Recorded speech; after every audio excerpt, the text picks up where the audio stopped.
Hel-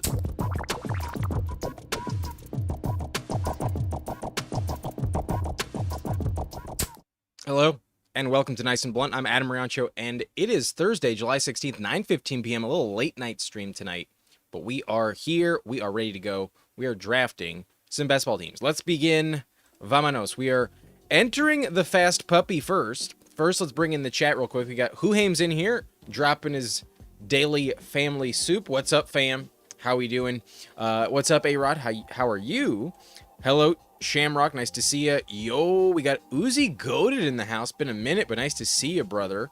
And then Ham Daily. Yo, what's up? What's good? All right, I'm going to claim my free Fast Puppy entry. I did use the promo. I did accomplish the promo. We have 2 weeks to claim the Fast Puppy, and if you earned it, you better fucking use it. So I'm going to apply that. Our $5 entry is nullified. This one's free, and I'm hopping in 10, 9, 8, 7, 6, 5, 4, 3, 2, 1. Let's go. Let's hop into the Fast Puppy. There are 2 spots left. Good luck, everyone. And we got a straight family soup from zero. No Google Translate involved. Love to see it, brother. Family soup is the reference. But yeah, it has been a minute. Good to see you, though, as always. What's up, W for Omega? How we doing? Nice to see you in here as well. Let's check how it went. We got pick 7 in here, and we have a few familiar faces. Shouting out everyone, whether you're watching or not. T. Sperang at the 101. We got Niners fan. No Chad is watching. We got Pandemonium at pick 3. Dildo Schwaggins in here at the 4 slot.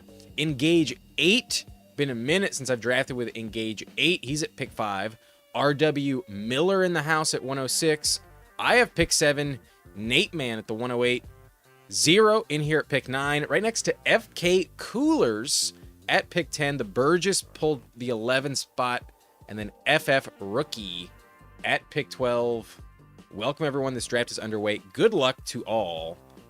Hope it goes well. But Uzi says, damn it, didn't get in this one. Are you going to do more?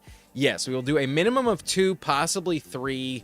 I think I'm going to live stream for close to 3 hours. It's just shy of 9:20 p.m. And my plan is to go basically until midnight. So don't have work as early tomorrow as expected. My call time got pushed, so I can sleep in a little bit later, and traffic's gonna be a bitch, but at least gives me a bit of leeway on tonight's schedule. But ooh, Amon-Ra goes at pick 5. I was legitimately planning on taking Amon-Ra there, so that's slightly unfortunate. My rank says CMC. Taylor's also viable, but ADP also agrees on CMC. Fuck it. I will take Christian McCaffrey. He's moving further up the board than down the board, so I'll just grab him here. I'm fine with it. Got no issue with that whatsoever. To live and die by CMC is sometimes the bad call, but typically the correct decision, and feels like a valid bet to at least have like about 8%. If you want to fade him, go for it, but I think it's a little bit overblown to never take him at all. But if you are worried about injury, shout out our boy Whohames, friend to the channel, dropping the first comment. He has decided to play Christian McCaffrey, where I believe he's slowly catching up, mostly just with Guess when he takes CMC. But when he takes him, he's trying to take it all in the Eliminator. And the Eliminator makes plenty of sense to take Christian McCaffrey, other than maybe the Myles Garrett Rams defense week 1. But typically, McCaffrey against the Rams is going to deliver. But shout out our boy Whohames. Subscribe over there if you haven't done so already. I imagine you've definitely seen Whohames on the channel before. We had a very fun collab on Tuesday. Check that out on the replay if you missed it. But Burgess at the 111 goes a little bit different. Takes Hampton in the first round. Love to see it. Then you take Bowers, getting very different 2 second-round selections, but could easily be first-round picks next year. I don't mind it, getting a little different sticking with your conviction. And we are on the clock here. Chase Brown has officially overtaken Achane in ADP. It's about time. And I get him 2 picks past. I'll take him here at 18. So CMC, Chase Brown. If this was full PPR, this team would be fucking awesome. But still in half PPR, we have 2 very strong running backs and got no issue with how we started. But Zero got Coolers boxed. You are indeed right next to Coolers. He's worried. He's very worried. Jeremy, any BBM tonight? I don't think so. I don't believe that is the plan. But you never know. We drafted one on Sunday. Typically, when I draft BBM on the channel, I either have a guest or it's on a Sunday. That's usually when I'm drafting in BBM. But a ton of likes could also get me to draft BBM. Last time we drafted BBM off schedule, we had 75 likes on the live. So look out for that on Sunday, perhaps. I think typically I reserve BBM for Sunday or guests. But tonight, I don't plan on it. Unless y'all just smash that like button like crazy. And I have no other choice. But W for Omega meant to say, nice cut, bro. Super sharp talk. Appreciate that, brother. Yeah, appreciate it. When you decide to get a haircut, sometimes you leave the shops thinking, God damn it, I fucking hate it. Sometimes you're really upset with what the barber chose to do that day. But I would agree. I liked how it came out. I think it's looking good as well. Appreciate that, Mr. Omega. But Keith, the big shooter, alert blunt. I'm in Massachusetts and they have a weird deposit limit thing. If you've deposited 1K in 30 days, you cannot deposit in Massachusetts. Interesting. Very interesting. Limiting the gambling budgets to 1K per month. Can't say I'm familiar with that, but maybe that's a decent plan. I'll just take Zay Flowers today. You can't get him in the 4th anymore. He's usually getting pulled up. So I have Chase Brown. I got the bring back.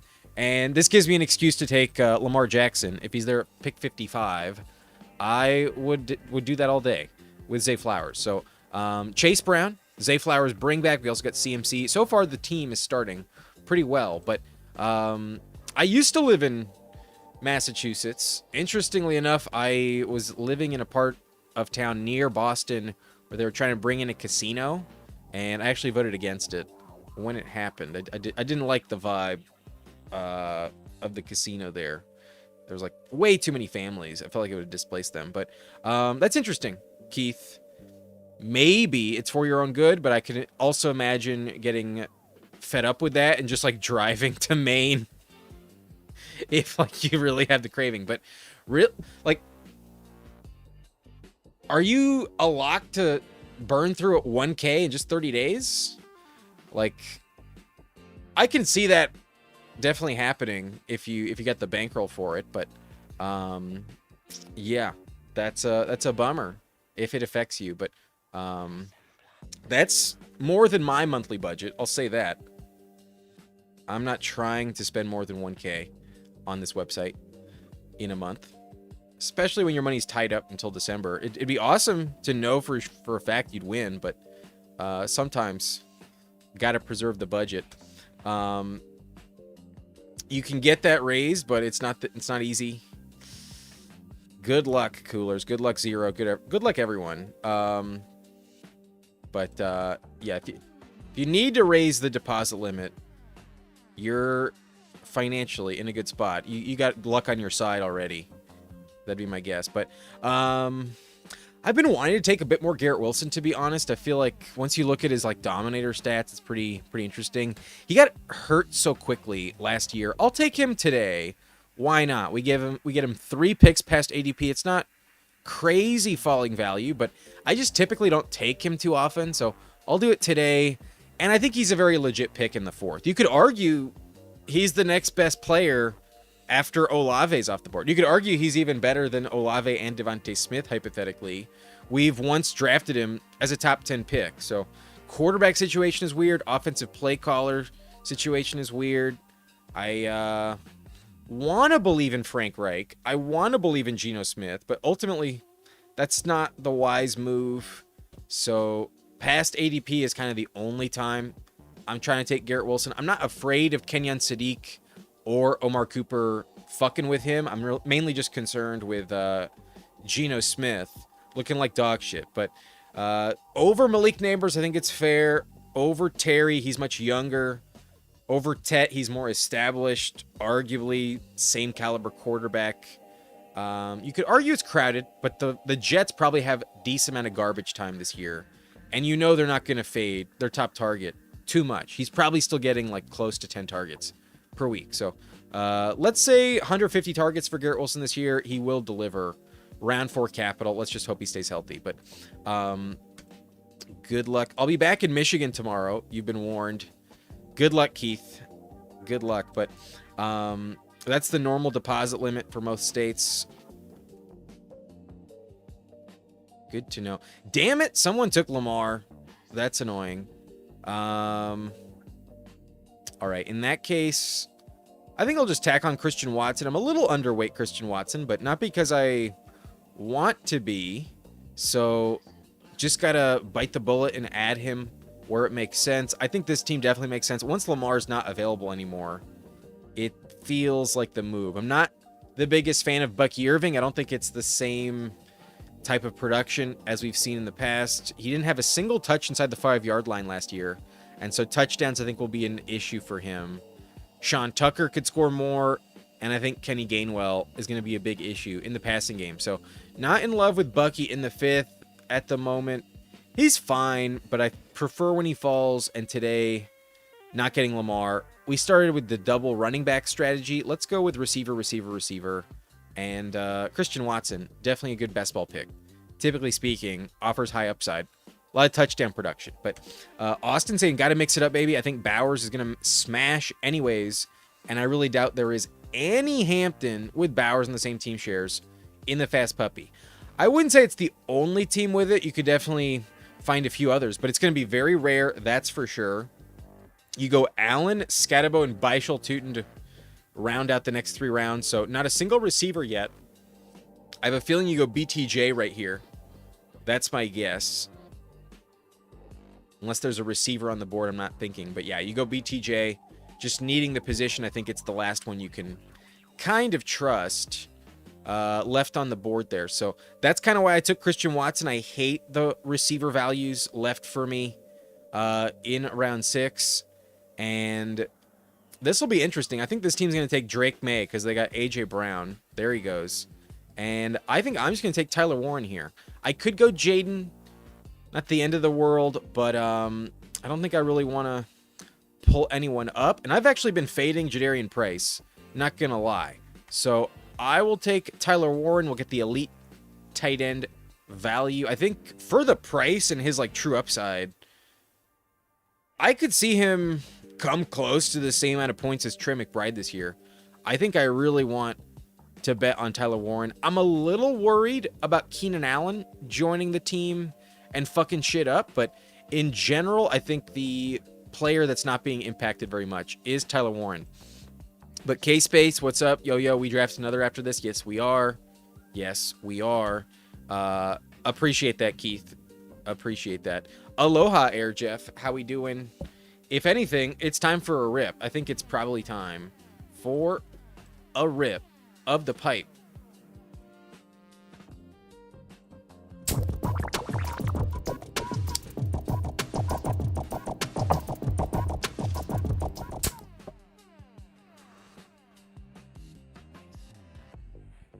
All right. Keith, it's been good actually and made me rethink oversaturated certain players, to be honest.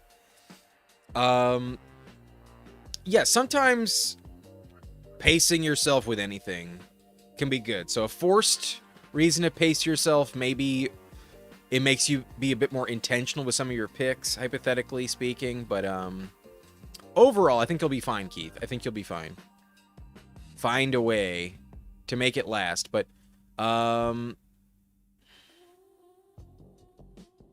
it sucks that the backstack on Herbert's just gone, because like he's such a good pick here. He's really the best pick here, like no question about it.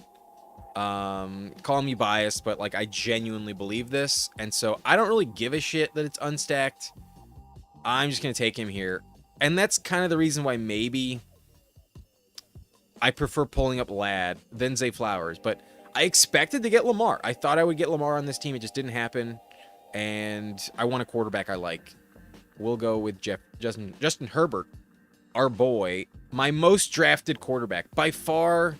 My most drafted player in the top 100. Not even close.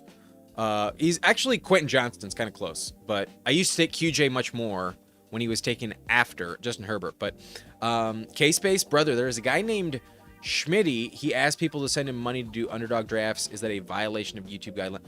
Oh, are we talking about the fantasy football show? I believe that's what you're referencing.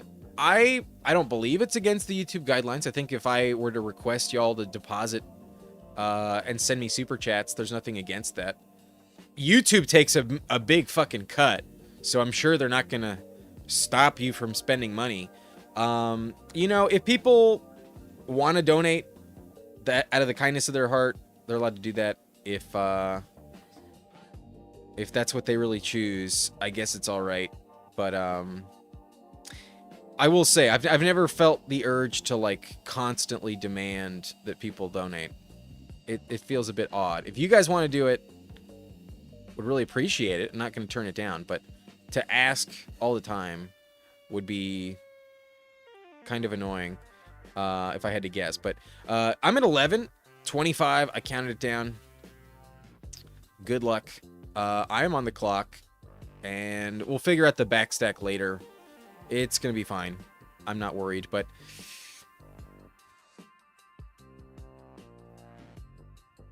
I really trust Chris Godwin as long as he's healthy. I think it's a pretty good pick. So sometimes I'm trying to take Igbuka at a big rate. I'm slowly losing some capital on Chris Godwin lately. So also trying to mix that in, trying to get in before I forget. It could randomly just get very expensive. Like, I think there's a world where Chris Godwin could move up the board to where Quentin Johnston has moved up. Chris Godwin versus Marvin Harrison Jr. is a pretty legit discussion. Him versus Parker Washington is a pretty legit discussion. It's really just injury concern why he goes this late. That's really the only reason I can think of. It's a good offense.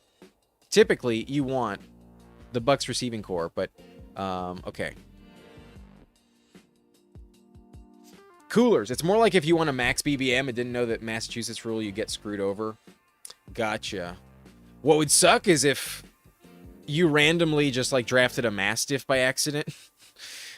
You know, like, but if you play, I know our boy Jerry Football, I believe he might still be live with Chris on the FF Garage.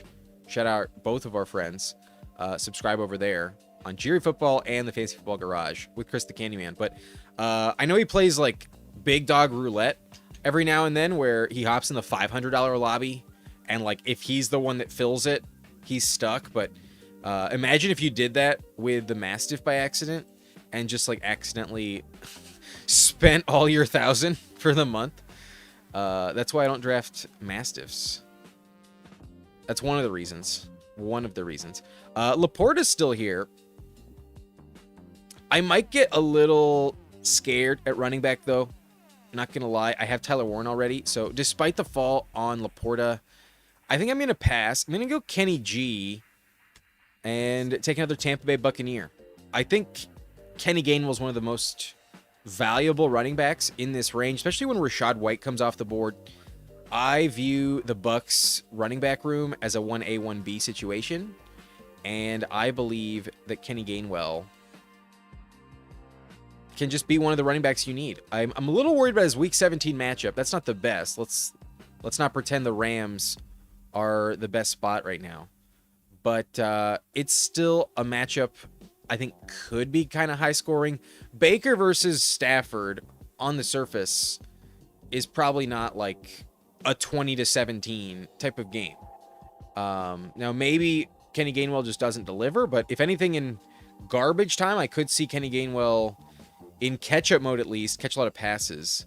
at least on the year, I think he could look a lot like he did in Pittsburgh, which is very productive, high spike week potential. When Jalen Warren was absent as well, when we got the full workload for Gainwell, he crushed. That game in Berlin was fantastic. Jalen Warren was inactive, and Kenny Gainwell dropped like 20 plus points. I believe it was like 26. I think he had like 2 touchdowns, 100 plus yards, and like 5 catches or something. It was awesome. Almost spilled my drink right there. Goff is still here, so kind of wish I took Laporta, but to have Kenny Gainwell versus Aaron Jones is quite a steep drop-off. I'm just going to play it safe. I'm going to take Baker Mayfield here. I have Godwin. I have Kenny Gainwell, both catching a lot of passes, most likely. And grabbing Baker with a Week 10 bye. In all honesty, I think I could just stop with these two. Herbert could be the MVP this season, and Baker probably in a contract year plays very well. Baker's underpaid in the first place, and he's probably going to get a big, big fat deal next year. Needs to play well this season for that to happen. So, I like Baker for the price. We didn't really have a justification to draft Goff there, other than just like, if you trust, he'll outscore him by a lot. But I could see both of them throw 35 passing touchdowns, and like the yardage isn't that much different between Mayfield and Goff. If anything, Baker's going to have much better weather in the Week 17 matchup. Goff in bad weather, Chicago wind, isn't the most exciting spot. Goff has sometimes looked terrible in bad weather. But A-Rod says if Garrett Wilson was on any other team, excluding the Cards, he would go around Nico. I fully agree. Way too much Chuba. I don't have like more than 2% Chuba, so that's not my team. You're not talking about my team. What's up, Game Tight? Just joining the draft. Smash that like button. Appreciate that. Appreciate that very much. Yeah, you did smell the Baker stack. You are correct. But thank you, Keith, with your thoughts and prayers. Romeo Dobbs still here. I mean, at 127, 10 picks passed? Hell yeah. Have you seen Kayshon Bouttie's numbers last year? Kayshon Boutte was pretty productive. So, Romeo Dobbs, big upgrade. Him versus Stephon Diggs. I think they have a more reliable player, a younger player. And here's the thing about Dobbs. It doesn't really matter what his role is on the team. He's probably just dropping 750 to 800 yards and like 7 touchdowns. Like, whether A.J. Brown was there or not, that was probably going to be his stat line.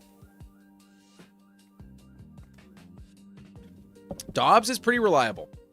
So 10 picks past ADP on a team where maybe receiver is fun, but possibly not like truly elite. Getting a fifth that feels consistent and valuable and like high spike week potential. Like, if you told me Drake May just like aired it out and Romeo Dobbs caught like 5 40-yard touchdowns this year, wouldn't be shocked at all. If 2 of those happen in the right week, could definitely pay off. And the Patriots are going to play the Broncos in Week 17. So Pat Surtain's going to be very focused on A.J. Brown. Drake May's going to have to look elsewhere. We sniped Nate Man, the team with Drake May, but we got a 10-pick fall on Romeo Dobbs. I almost took him where we took Baker. I thought about it for a sec, so I'm ecstatic to get him at 127. If anything, it's as if I took Dobbs at 114 and Baker was just still here at 127. Goddard's still available. Love Goddard, but Jake Ferguson has also fell down the board a little further. I'm much less invested in Ferguson. And so as much as I like Goddard, think he's an excellent value, I'm just going to scoop up the price ADP value on Ferguson. Thankfully, they have different bye weeks. Week 13 for Tyler Warren, Week 14 for Ferguson. But in theory, I could stop with these two. I will say, though, the reason I don't take Ferguson that much is because I think Goddard is going to have a better season.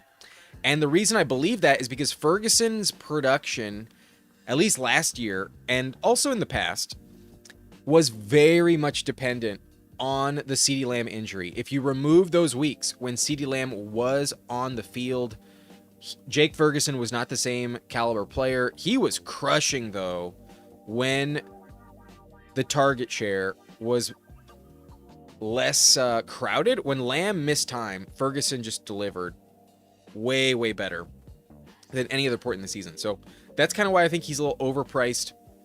I love Kincaid in that range. I love Goddard in that range. And if you told me that Pickens went down week 3 with a torn ACL out for the year, I think Ferguson would absolutely crush. But I don't really want to bet on that too often. So without Dak Prescott, I'm not clicking Jake Ferguson too often. I think there are other values that are pretty interesting in the 11th round. But round 12, just to increase the exposure, I will get a different build today. I have way more Justin Herbert Goddard drafts than Justin Herbert paired with Jake Ferguson. So my ranks here have Hunter Henry. Yikes. It looks pretty bad, honestly. I'm already invested in New England, and the team next to me might fucking hate this, but this is my ranking. I actually really like Hunter Henry this year. I think he's a great price. Tight end 17 or 18 off the board. Like, I believe 19 in ADP, 18 off the board in this one. And former Charger, love that, but just super talented, a true veteran, and like just always delivers. He's been aging very gracefully, and the last 2 seasons he's averaged 94 targets per season in the Patriots system. While AJ Brown will take some of that away, I think Hunter Henry is still a very trusted go-to target in the Pat system. And similar to the argument on Romeo Dobbs, Pat Surtain is not going to be against him week 17. What's up, Bayou? How we doing? Nice to see you. Thank you for popping in. And if anyone hasn't checked out Bayou, head over to his channel. Awesome live streamer. A lot of fun over there. We've also hosted Bayou on this channel. Very fun times when he was here. Had an awesome Tyler Shuck stack. We went in on the Saints hype, but price unranked is wild. I think that was more just like an oversight rather than like I refused to take him. But yeah, I don't actually like trust the ranks completely, and sometimes you just miss a player randomly. But okay, we haven't drafted running back in a minute. Coleman hasn't fallen enough. Meanwhile, Tank Bigsby is right at ADP. Now, Trey Harris would be a good option, though, with Justin Herbert. I probably should take that, but nah, I'm going to stick to my ranks. I'm going to go Tank Bigsby. There's a chance that Trey Harris circles back. He probably doesn't, but there's a chance. It's not impossible. Not impossible, but what's up, Steve? How's it going? I'm doing well. Nice to see you, my friend. If anyone hasn't checked it out, the Fanspeak Network, awesome YouTube channel. And in a couple weeks, July 29th, I believe 2 weeks from now, I will be on to round 2 in Best Ball Jeopardy. Very excited. Looks like I will be facing off against Bindles in round 2. Bindles did take down Steve in round 1. So awesome channel over there. Love the Fanspeak Network, and I'm very grateful to be a part of Best Ball Jeopardy this season. Check it out if you haven't done so already. And also, shout out the Fanspeak Best Ball Guide. 20% off down below in the link in the description. Excellent resource. We will be bringing it up as we get to our rankings pretty soon here on the YouTube channel. Look out for that. But W for Omega, if Godwin stays healthy, if he's a smash in the slot all year. I think so. I think it's worth just trusting the best case scenario outcome. And I think Godwin is a good click in round 8. One of the correct picks that has room to rise. Very, very legit reasons to rise up the board. But I did not get Trey Harris to fall. He went to the team at 101. And you know what? An unstacked Herbert, I'm fine with it. But Debo's still here. Debo could potentially go to the Chargers in theory. He has the Mike McDaniel connection. It's possible. I would imagine Debo is inclined to chase a ring. And who knows? Maybe that's the way we're going to play it.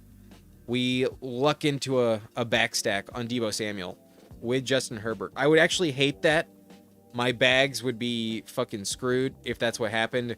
If Keenan, Diggs, or Deebo sign in LA for the Chargers, even Tyreek Hill, I would be screwed. All my Quentin Johnston shares, all my Trey Harris shares, all my Ladd McConkey shares, all of my Oronde Gadsden shares, and all of my David Njoku shares would be very upset if I am incorrect that the Chargers are not bringing in another receiver. But we'll see what happens. But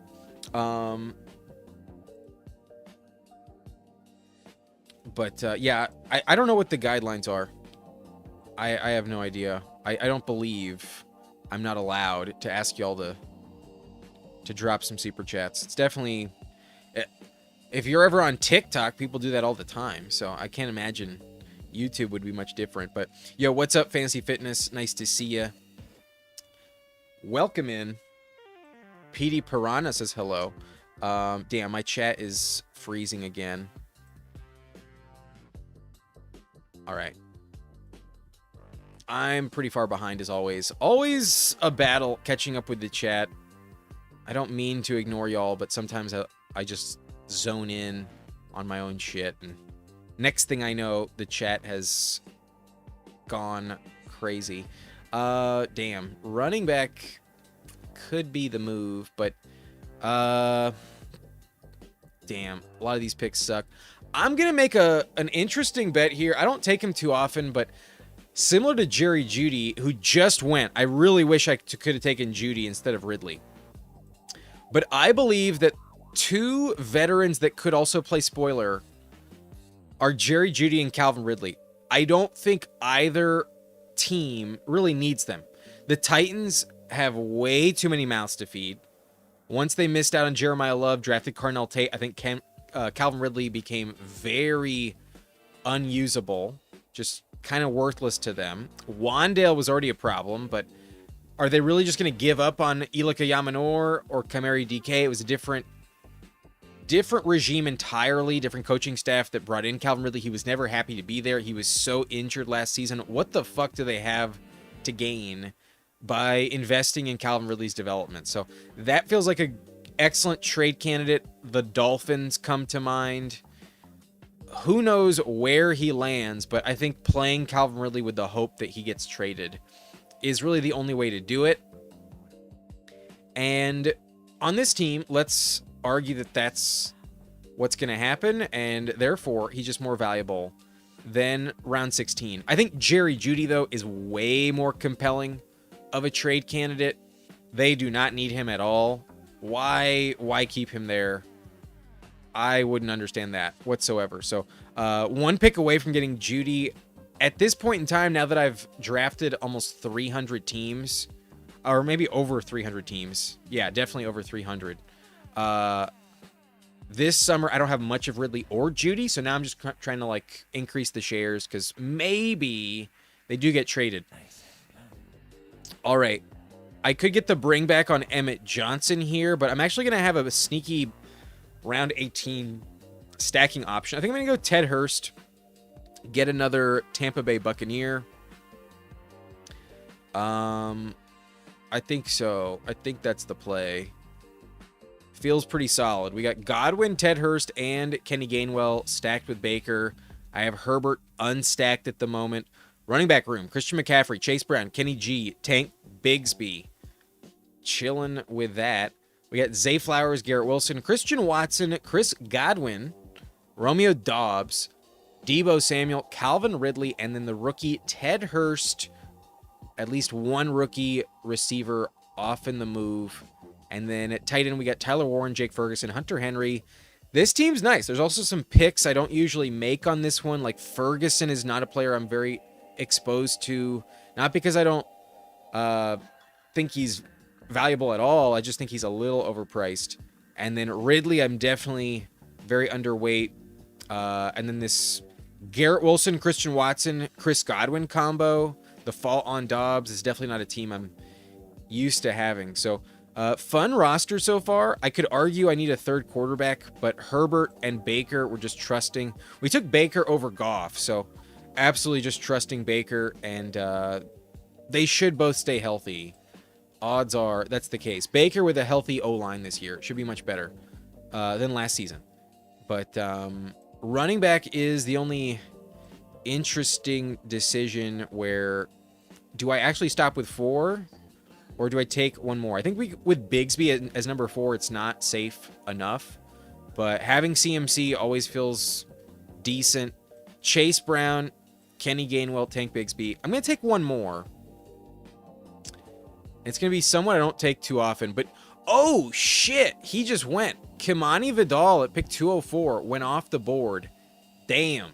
Don't love to see that at all. If anything, that was the plan, to stack with Herbert. I'm not going to overreact. I wanted Emmett for the bring back, but if he's off the board, then I'll trust my rankings. I have Katron Allen ranked way above any of the running backs. So Katron it is. My boy at 210, final round pick.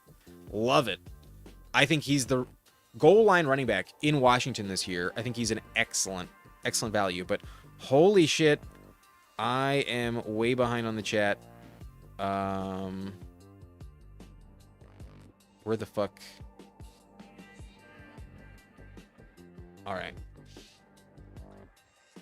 I just went over the team, so not going to do it again. I'll do a couple team reviews, but I got to catch up with the chat for just a second. But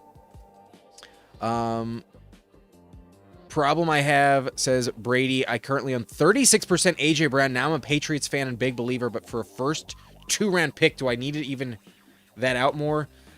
If I had to guess, most of it is when he was a 3rd-round pick, right? Because most of the time he was still in the 3rd when he was still with the Eagles. So I think now that it's more expensive, you should probably stop. 36% that early is not where I want to be, especially when Pat Surtain is the matchup in the final week. I love AJ Brown's advance rate this year. I think he's absolutely going to help you get to week 17, but I don't think he's going to be the piece you really need against Pat Surtain. So 36% for round 2 is pretty high. Round 2, I would cap that at around 20 most of the time in case of injury. But it's not the end of the world. If you're right, you're going to be in love with it. You're going to wish you had more. So if anything, maybe just double down. Gotcha. That's not a bad name to be overweight on, if anything. If anything, he could be a first-round value, possibly. But, all right. Jake Ferguson's 6 for 40 lines must make Jarvis Landry so proud. Ferguson can be kind of mid sometimes, at times. But, yo, we got Austin in here becoming a member. Appreciate you, Austin. We will definitely give you a team review. I'm trying to catch up real fast, so bear with me. I will get to it as quick as I can. But Tolbert is rumored heavily to be Dolphins wide receiver 1. That's possible, but I could see Caleb Douglas be the piece you need. It's definitely not Malik Washington. I assure you that. But Tolbert, that's an interesting one. Might need to consider him in the rotation for once. But good luck with that. I think he still probably goes undrafted for a while. Pulling Tolbert up that far while there are still free agents available is bold. Did someone do that well above ADP? Where did he go in this one? Oh, shit. Yeah, Tolbert went 179. Burgess. If he believes it, if he's right, you know, Tolbert might actually be worth like a 14th round pick. He still probably sucks, but he might be worth round 15. That's basically like taking Torrey Horton at his ceiling last year. But feels like Ridley is either a starter for the Titans or he's elsewhere. I would bet he gets traded. Titans don't want to rely on Elick or DK as top 3 receivers when they need a Ward to develop. It's possible, but like, if you could, the Titans definitely need draft picks. If you can get like a 5th round pick for Calvin Ridley, I think I would take it if I was them. But he was so banged up last year. That's really where I'm like, how good can he be? I would much rather take Judy with the hopes he gets traded. I think Judy makes more sense for a trade. But let's take a rip. We finished that that draft. It's time for a rip. Let's do it.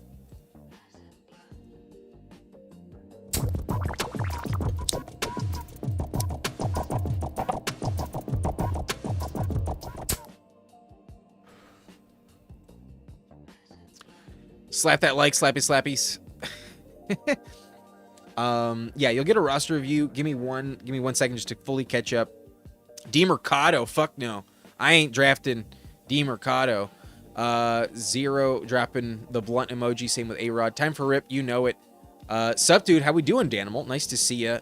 We're gonna stick in the fast puppy tonight. I believe that's the move. Tomorrow we might do the Frenchie. It'll be full PPR. Tomorrow it should be fun. But got a rare pull on my squad. We'll take a look as well. Tolbert also very rare. This should be interesting. Zero with the Panthers tight end. Holy shit. Flournoy Tolbert stack. That's interesting. Yeah. the former Cowboys wide receiver 3. To be fair, where I drafted Tolbert was literally around receivers there. They are all lotto picks. They're all $1 picks at the end of the day. So just get them on the roster if you believe. Why not? But you definitely don't have to do it in round 15 in order to get them. But who do you prefer, Gainwell or White? I think upside, give me Gainwell. Floor, I'll take Rashad White. But I think, gun to my head, only one of them. I'll take Kenny Gainwell. But literally, I have them back-to-back. Literally back-to-back. I prefer Kenny Gainwell, though. All right, time for some team reviews. We got the Burgess, who just became a member. Austin gets a team review at pick 11. Same with Coolers at 10. Zero at 9. As well as Niner Fan at the 102. Let's start with Burgess, who just signed up. He took Allen at 35. That's fair. He went with a 3 quarterback build with Josh Allen. Interesting. Trevor Lawrence and Malik Willis. So no doubt about it. The quarterback room is fantastic. Double week 7 bye, though. Maybe that's the reason he took Malik Willis. I believe Willis does play the Bengals week 7. Oh no, that's a week 5 matchup. Yeah. So good luck. I think that's the only dilemma. I've fallen into it before. You draft Josh Allen just for once, and then you're like, oh, I love T-Law. I love Jaden Daniels. I love Justin Herbert at ADP. Oh, shit. Now I've spent high price tags for 2 quarterbacks, and they both have the same bye week. It sucks. So good luck. I think you're going to be fine, but you may have spent a lot, possibly too much, at quarterback. But Hampton in round 1, Scatabo at 38, Beischel Tootin in the 5th. That was pretty solid. Mason and Charbonnet, I think you can get away with the Charbonnet pick, but obviously Scatabo, Mason, and Tootin really need to hit. I trust Hampton, though. The running back room is not that bad, but BTJ as number 1 is kind of scary. Matthew Golden, I have bet on the breakout a lot myself, but number 2 receiver, that's scary as fuck. Diggs should be more valuable, but by how much, I'm not sure. He's also old, so could go down. Kind of risky play here. Flournoy, Tolbert, Surratt, Horton, and Tutu Atwell. Yeah, you have to fucking smash on Tolbert here. This is pretty gross. Receiver has some hope to it, but overall very gross. The Tutu Atwell pick especially. Holy shit. Ultimately, a Malik Willis stack is pretty worthless. So don't love at least like 3 of these picks are kind of gross. But Bowers and Tucker Kraft, good tight end room. No issue with that. The team's unique. The team is not going to be repeatable. That's for sure. Nobody else is drafting this team. I'll say that. So good luck, but receiver just feels way, way too brutal. I think in full context, the receiver room is not going to work out. I wouldn't bet on it unless quarterback just fucking dominates. But receiver feels gross. Gross as fuck. So I would give it like at best like a B. Receiver room is like the receiver room feels like a C- at best. More like a D at receiver. But you never know. You really never know. You could just luck into it. And possibly you hit flex so often with Kraft. Maybe if you're right on Tolbert. But I wouldn't expect that at all. You basically need CeeDee Lamb to go down for the season in week 1. That's like the only fucking chance. All right. Let's move on, though. We got Coolers in here saying you can skip me for the sake of time. I'll be honest, Coolers. I'm very interested. Anytime you draft with us, I always want to know what you decided to do. You got a 3-5-7-3 at pick 10. Burrow, Geno, and Brissett. Yuck. Gross. Good luck with that. Genty, Saquon, Brooks. Worth the bet here. Algier, though, at 159. Hyper talented for the price tag, so I think it's a good click ultimately. Lloyd is always interesting. And now, after ADP, might as well do it. But T. Higgins on this one, Luther Burden, Carnell Tate, Alec Pierce, Jaden Reed, Michael Wilson at 111, and then Shakir at 135. Wow, interesting receiver room. Very, very solid. Yeah, if anything, you may have punished Burgess with this type of receiver build. Pretty dope. To start with T. Higgins and have, like, Shakir as number 7, that's loaded. Like, that's pretty deep. But Kincaid, an excellent pick. Juwan Johnson, Hawkinson. So you stole some Bills from Burgess. I think Burgess needed Kincaid or one of these Bills. Damn, interesting. Good team. The quarterback room is just like whatever. I suppose you get enough points, and then as long as the Burrow-Higgins stack is what you need in the playoffs, it is what it is. So you live and die by Joe Burrow.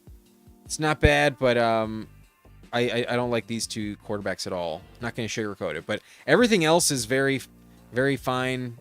No issue at all. Love the upside on Kincaid. The floor with Juwan is great. And then who knows, maybe we do get a breakout, a resurgence, a bounce back. That's the word. A bounce back on Hawkinson. Maybe he delivers. Also 10 picks past ADP. That's always nice. Yeah. Cooler's delivered here. The receiver room is really, really strong. Very balanced. And only complaint is Geno and Brissett. That's fine ultimately.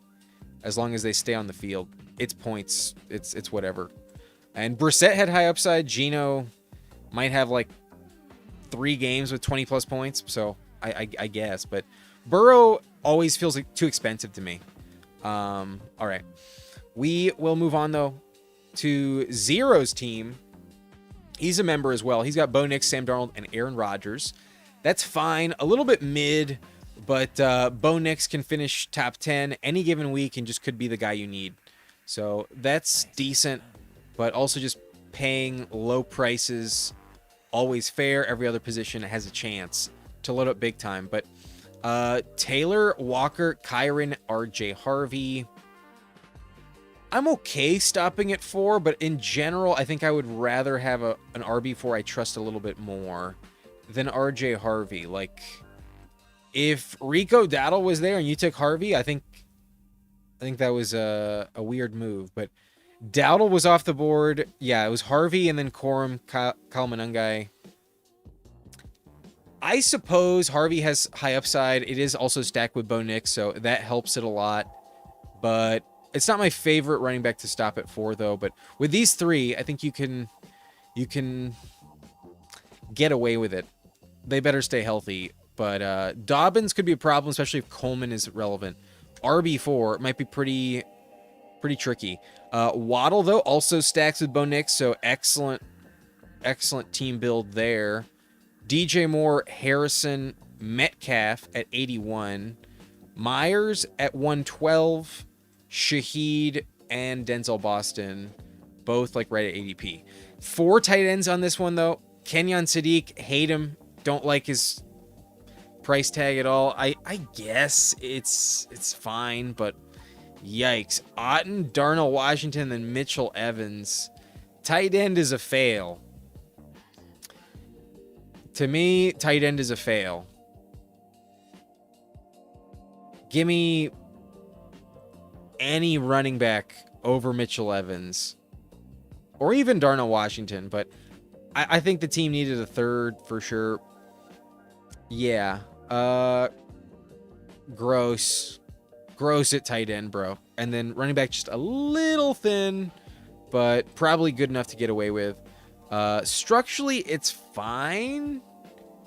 Like I said, I think I'd rather have a 5th running back than 4th tight end, but I think it's still fine. It's just This is disgusting. This is imagine hitting like really heavy turbulence on a cross-country flight and like you actually need the vomit bag that's in the compartment on the airplane. Imagine actually having to whip that out and like not only are you puking, but like it's overflowing and like the person next to you has to hand you their bag. You know what I mean? Like this is gross as fuck. No way to shake it. Gross as fuck. I love the Bo Nix Mega Stack though. I will say this. The Bo Nix Mega Stack is like the big redeeming quality. Otherwise, nah, it's fine. Good luck, Zero. Good luck with that one. Only other member in here is Niners fan, and then we'll draft another fast puppy real quick. But Hurts, Stroud, and Daniel Jones. It's fine. These late quarterbacks a little bit mid for the price tag. If anything, I think I would have preferred the Darnold Rodgers prices, but especially if it's stacked up, it makes much more sense. At pick 2, I would imagine you have Nico Collins, but you got Bijan, Pollard, and Aaron Jones. Chris Rodriguez, number 4. That feels excellent. But Jones probably gets hurt. We'll see about that. But then Coleman at 170, I guess it's worth it. I'm never taking him at 155, but at 170, I think he can still fall further. Mike Washington at 215, worth it. Yeah, good prices at least. At least 15 picks on both Coleman and Washington. But Nico, Devontae, Evans, J-Mo, Josh Downs, and Pittman, I think you can actually get away with these 6. I actually think it's fine. I don't think that's bad at all. You got Schultz, Freiermuth, and T. Ferg. The tight end room feels exciting despite not paying anything on it. Honestly, I love the tight end room. Receivers banging. Receivers pretty fucking good. Evans probably misses like 4 games.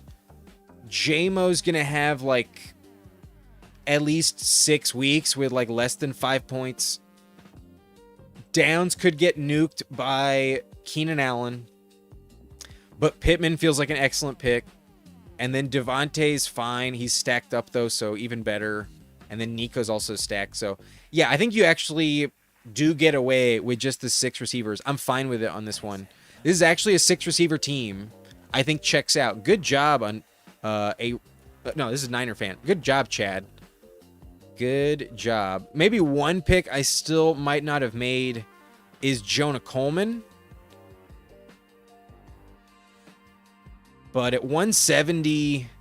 big discount. It was Jonah Coleman or like Dontavian Wicks. I think I might have taken Dontavian Wicks still over Jonah Coleman. I think Wicks or Debo could have been the play, but Wicks stacked up with Jalen Hurts, and Coleman I think is just really hard pressed to get on the field enough to matter very much. It's going to be a crowded rotation in Denver. He will be somewhat relevant, but like the main bet is just like, what will he do when Dobbins goes down?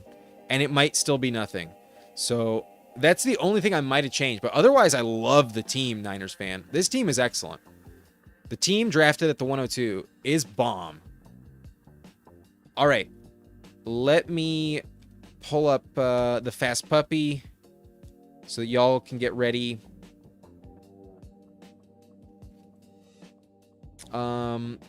J-Rock to party. Receiver room gonna need some miracles. Yeah, not much hope, but there's some. Enough for him to take it. But yeah, an incomplete at receiver on that one for Burgess is possible. That's the take. Cowboys will be one of the only teams to run 3 receiver sets all season, which is why I love Florida personally. That's fair, but still, it's not going to be enough at wide receiver 4. A couple other QBs went earlier, so I think just turns into a bet on Burrow instead of overreaching.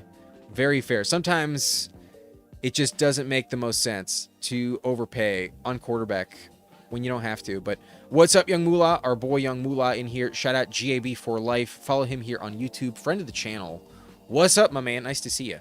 But KPRR4Gs. Should I trade Puka and Javonte Williams for Devontae Smith, Chase Brown? I don't do Dynasty, so Puka and Javonte for Devontae and Chase Brown.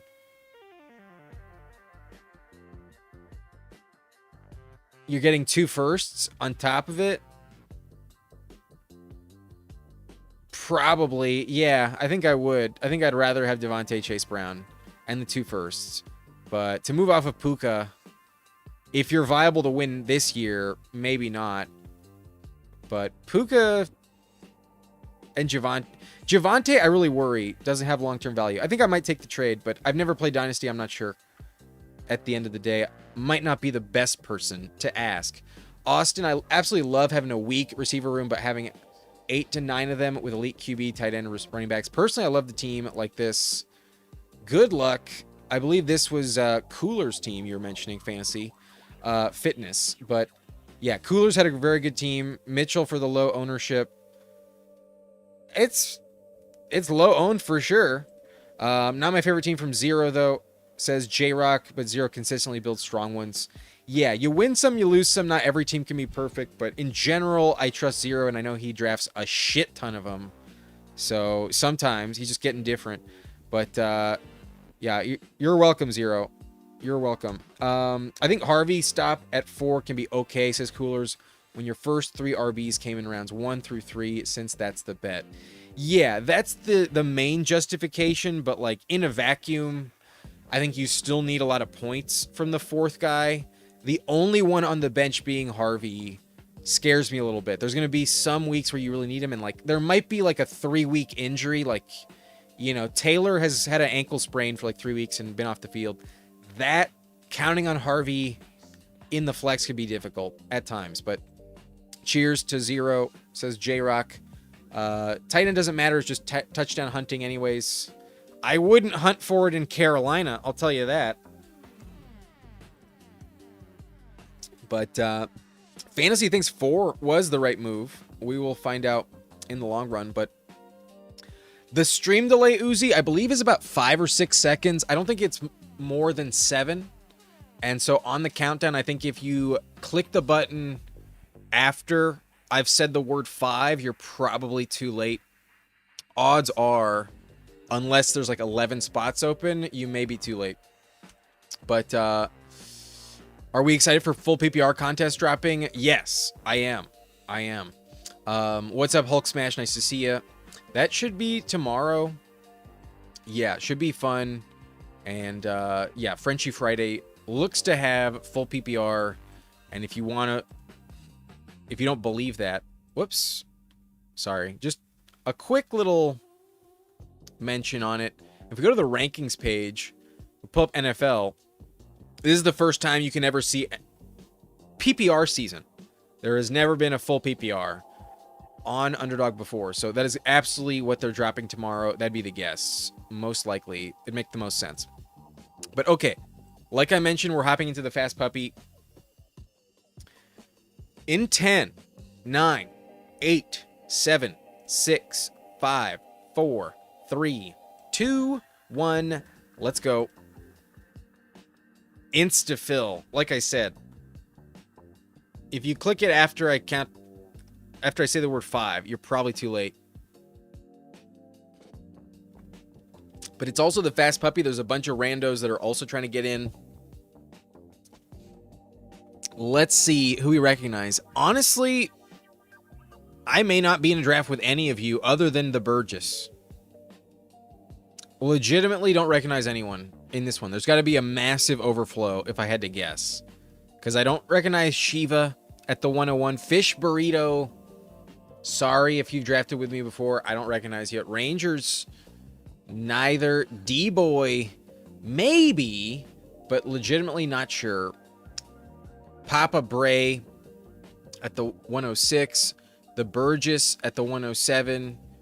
Betanator. Boy, what a name.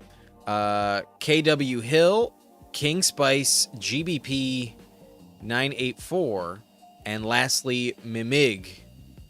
I don't recognize anyone other than the Burgess, honestly. So we get the 102. That's the big news on this one. And in all honesty, I'm happy to be in a lobby with almost none of y'all. Only one of you guys are watching in this lobby. That's great.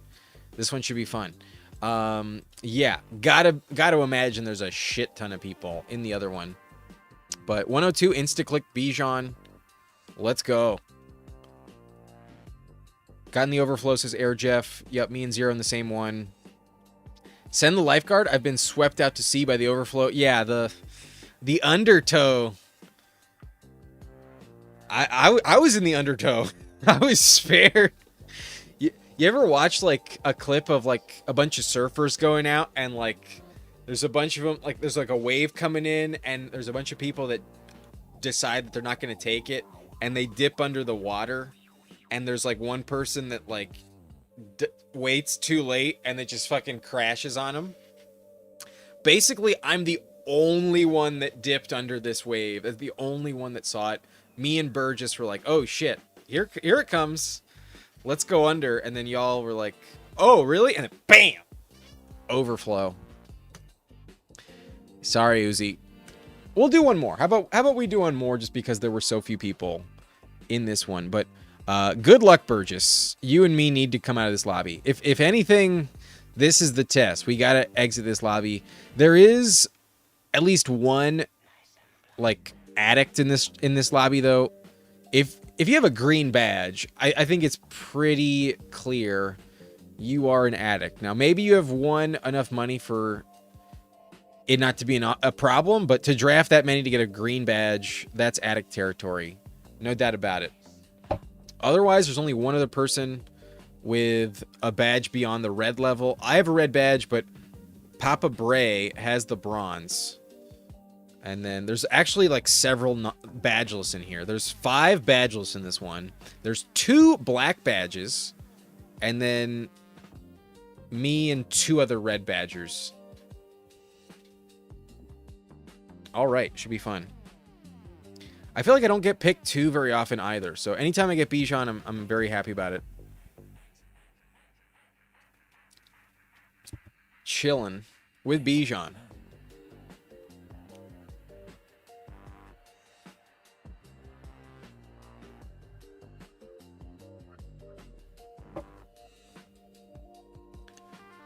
In all honesty, I kind of liked the build that we saw from Niners fan in that last lobby. He took Bijan. He stopped at 6 receivers, but had 4 of them by the 5th round. I might do that. I like taking receiver at this turn, so I'm definitely going to do that.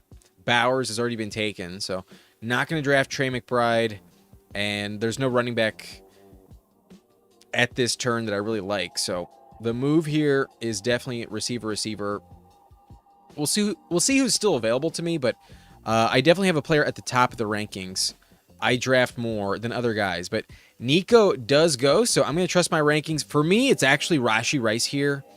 I could see Pickens be just the guy you need, but honestly, I actually prefer Rashee Rice. I think he has more top 5 upside than George Pickens, whose season was very impressive last year, but mostly inflated due to the injuries to CeeDee Lamb. I don't believe he would have outscored Lamb if Lamb had stayed healthy. Rashee Rice, I think, could finish top 5. Very possible if he stays healthy and doesn't miss time. But the team at 1 goes Gibbs, Jeremiah Love. And he's thinking about it for a minute. He passed on Pickens already. He might pass on Pickens again. If he does, that's definitely the move. He goes Pickens. Let it time out. Not sure why, but it is what it is. Okay. I suppose I'll just take Devontae today. I suppose. There's really no issue with it. He's definitely worth a 3rd round pick.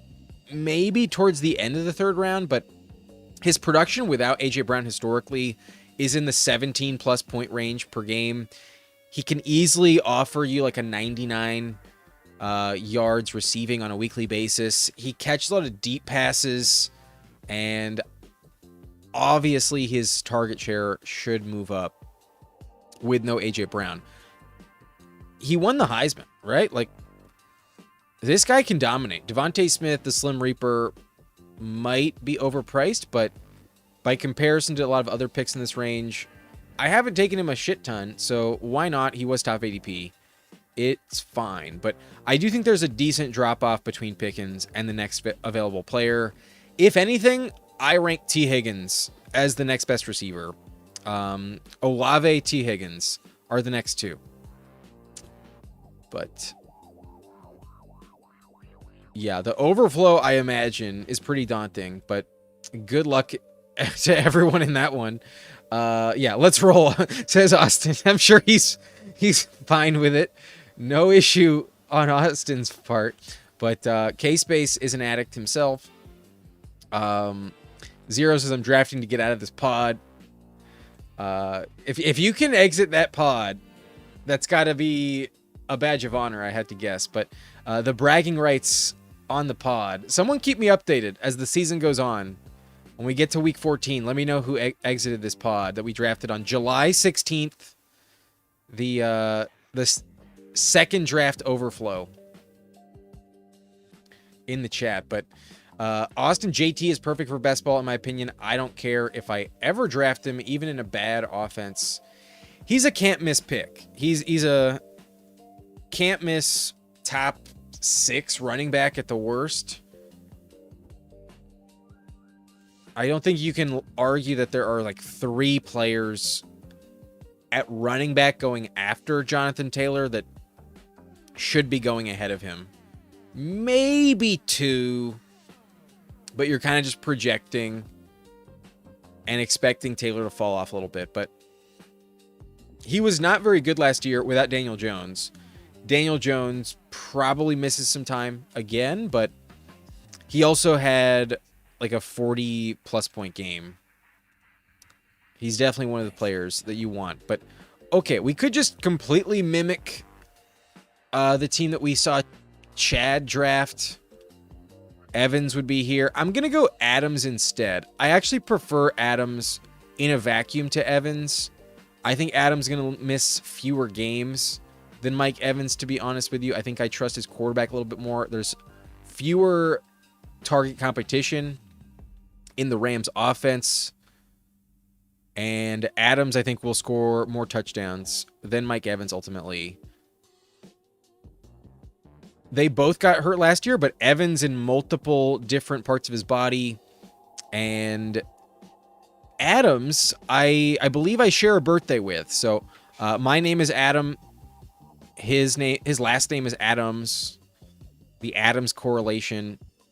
And we're both Capricorns. I believe, like, if he's not born on my birthday, it's like one day off. Like, literally, we are very close on the calendar. So I think he's worth a 4th-round pick. I'll take him here. And let's get it. Rashee Rice, Devontae Smith, and Devontae Adams.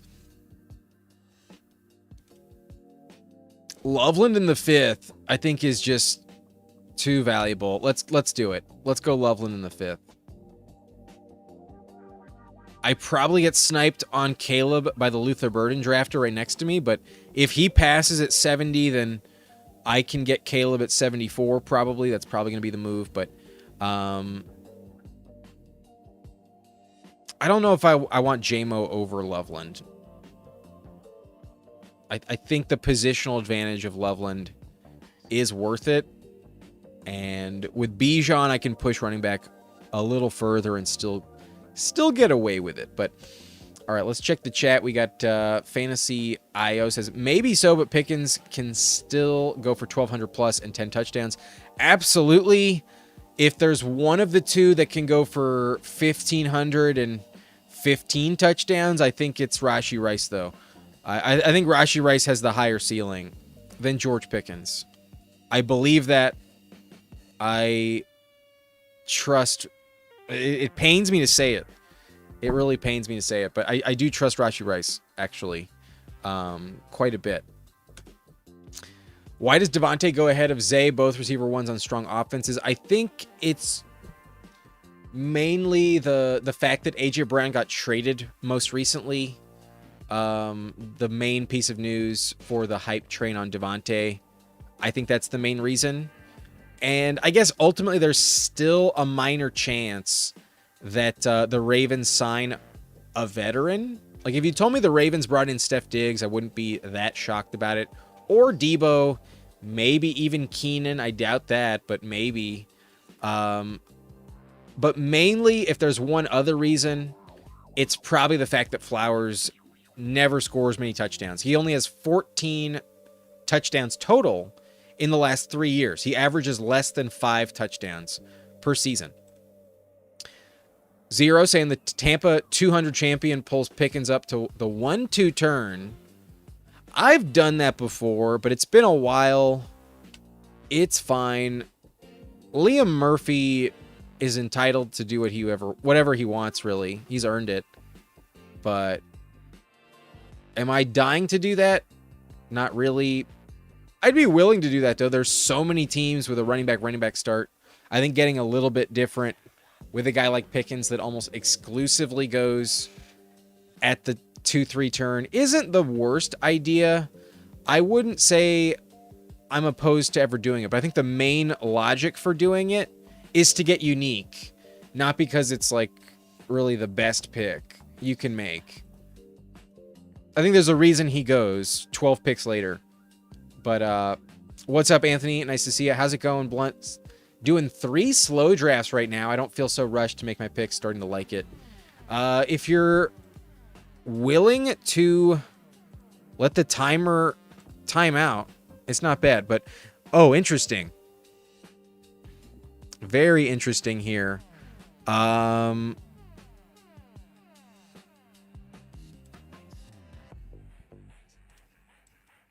take Caleb first. That might have been the mistake, though, because this team could easily take Hurts and Mekhi Lemon. Now that I think about it, I probably should have taken Hurts first, but if he goes Burrow because of the ADP price, it wouldn't shock me. He goes Ramondre, so I could still get sniped on Hurts here, but having both of them in either order is pretty fine. And he does take Hurts. Yeah, he takes him. That's okay, though. That's fine. I'm not that upset about it. I don't think I'm going to take Burrow unstacked. However, I'm not dying to do that. I probably should have grabbed Hurts first, but damn it. We go DK Metcalf. Ugh, don't love it. But really didn't love the running backs in that range, and I'm just trusting Bijan, and I'm still a little hopeful that maybe I can end this team with just 6 receivers. I'm still kind of hopeful that I can get away with that, but we still have really good quarterback options. Had I gotten Hurts there at 74, I probably would have taken him, but I still have Mahomes as an option. I still have Stafford as an option. I now have Rodgers as an option. And then if I really get desperate, I also have Tua as an option if I really, really want to push on the quarterback investment. So, trusting the anchor RB strategy on this one.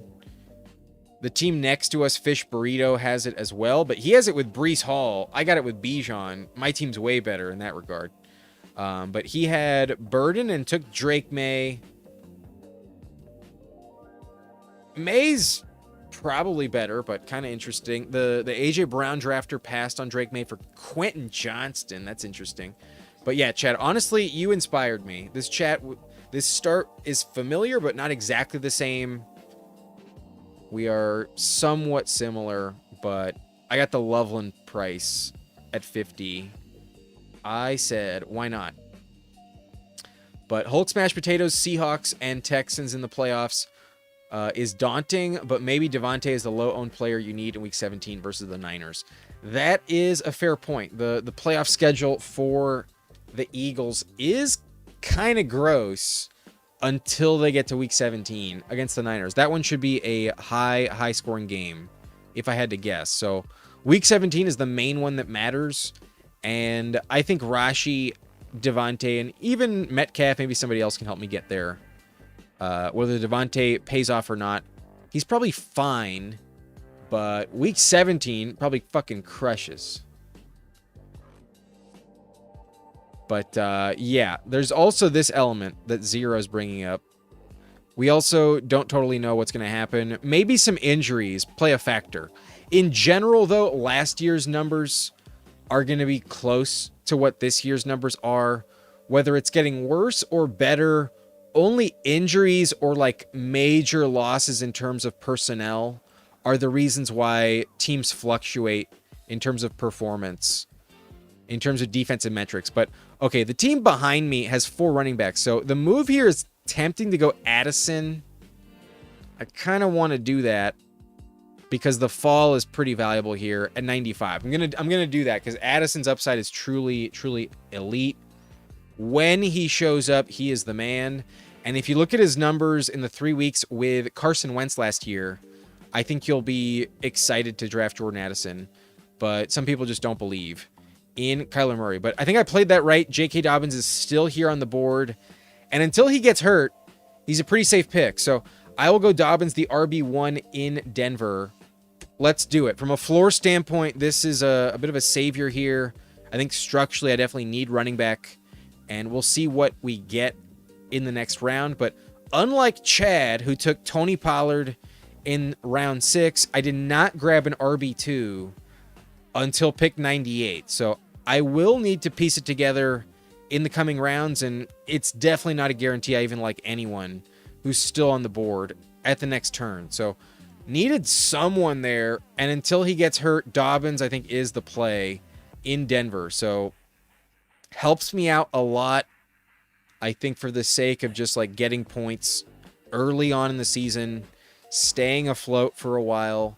Dobbins is going to average like 85 rushing yards and like close to a rushing touchdown every week. So around like 14 points per game is, I think, his average until he goes down. Once he goes down, he's worthless, of course.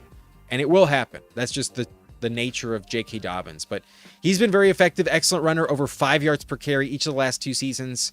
And despite the Jonah Coleman addition, I still trust him to stay viable. So this is the type of team I'm fine taking him on. I'm going to need a bunch of later round running backs probably to fill in the gaps. But most of those guys are going to be handcuffs or backups that don't provide much production early in the year because they're a bit more contingent bets on injury. So like this team would be excellent to tack on to Tank Bigsby. Dobbins and Tank Bigsby feel like a perfect combo. Chad says Evans gives you the week 17 bring back. That is fair. There's also Ricky Pearsall available. He was off the board already, but that is fair. The bring back Evans versus Devontae would have been a factor. But Evans gets a really bad matchup in Quinyon Mitchell. Evans is decent, but maybe not my favorite play, week 17. I could see that be a very big Dallas Goedert game as well. But in San Fran, who knows? Maybe Pearsall steps up. Maybe Kittle's really healthy at that point. Maybe Kittle steps up. We all know CMC, if healthy, will also step up. But Evans, just like Christian McCaffrey, could just be injured at that point in the year. That's also possible, but we'll see what happens. All right, here I am vehemently Chris Rodriguez in my rankings over the other ones. And I already have Colston Loveland, so the elite tight end makes George Kittle less appealing. I will go... Oh, shit. It almost happened again. Yeah, it's so annoying. I would have been fucking livid, but it happened to me once before. Thankfully, I've been able to notice it before it happens again, but damn, I would have been so fucking mad if I made that mistake again. Because they both have the Commanders jersey on. But my rankings have Chris Rodriguez well above JCM. And when I pivot over to ADP, just to remind myself what the sorting is and who the values are, it shifts C-Rod to JCM in the order. And I almost drafted JCM by accident. Holy shit. That would have been gnarly if it happened. But similar to J.K. Dobbins, I think Aaron Jones an early season bet. And I'm good with it. I think we just kind of need running backs. And Shiva at the 101 took Tyrone Tracy there. Solid price on Aaron Jones in the 11th. I kind of just need the position. So we'll take running back here. RB4 for the win. But When you look at Dobbins, C-Rod, and Aaron Jones, it's not the most exciting. Talent-wise, they're decent. Dobbins is pretty good, actually. Jones has always been good, but always gets hurt, getting very old. The rumor mill says they really want to decrease his workload this season, mostly just a receiving back, but that's fine. He was way more talented on the field than Mason last year, so I still think he has a higher upside when healthy, but he's not going to play more than like 12 games. Even that might be asking a lot. So early season with Dobbins, early season with Jones, Rodriguez just on the goal line, but we have Bijan as the anchor, so I can definitely make it to like week 10 and still have a lot of production at running back. But I think I'm going to need some flyers on like injury contingent plays later on that kind of save everything. Because I will be losing Dobbins at one point. I probably lose Jones at one point. And C-Rod every week is okay, but if he doesn't score a touchdown, he's not catching any passes. So even like 60 rushing yards might be asking a lot. But 60 rushing yards and a touchdown, that's only 12 points. That's not elite from C-Rod. He's fine, but it's not elite. I wouldn't ever tell you with a straight face that Chris Rod offers top 10 production at the position. Like, no, you can squeak by with like, you know, him getting RB 23, RB 22, RB 18 every now and then. But he's not going to be a league winner with top 10 points. Just incapable of being a 3-down back. But Air Jeff says, thanks for letting me have my Lamar Flowers stack. That's in the overflow.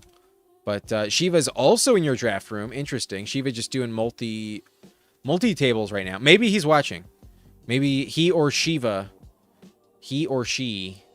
might be watching. But yeah, it's easy to pass on Lamar when you have a shit ton of them. But for whatever reason, a lot of people just pass on Lamar quite often. All right, we are back on the board. Darnold is top of ADP. The receiver room got gross. From drafting receiver 6 and stopping is probably Trey Tucker. I think I'm going to do that. I'll just take Trey Tucker. I don't need a tight end yet. There's decent values here, but I think just locking up the receiver I want the most, and maybe I could just stop with 6, but having 7 is not going to be the end of the world. That's also fine. But all right, here's the question. What do I do here? At 146, I kind of just want to pull up... Tank Bigsby, but you know who I never take? It's Jonah Coleman. And this actually might be a team where he fits. This actually might make some sense, because when Dobbins goes down, who will step up? It's probably Harvey, though. It's probably Harvey. I'm just going to tack on Brenton Strange for the hell of it. Getting the Jag system, a tight end, I think is a good click in this range. And as of late, I've mostly been drafting a lot of Hunter Henry. I've drafted a lot of Gadsden. I have plenty of Brenton Strange as well, but now that Okonkwo is going much more expensive and I'm not going to be taking him as much, I'm trying to mix it up. We took Henry in the last one unstacked. I'll go Brenton Strange on this one. I think he's a fine pick in this range. But Zero says Zay also has 2 rushing touchdowns, though. Whatever. That's fine. It's not the most likely outcome to hit when you need it most. It'll happen randomly, but it's whatever. It's mostly the yards with Flowers, then you're hoping he tacks on a touchdown, but in general, it's just not going to happen more than a third of the time. 1 touchdown every 3 weeks out of Flowers is all you're going to get typically. Unless Declan Doyle just really wants to change how they use him. That's also possible.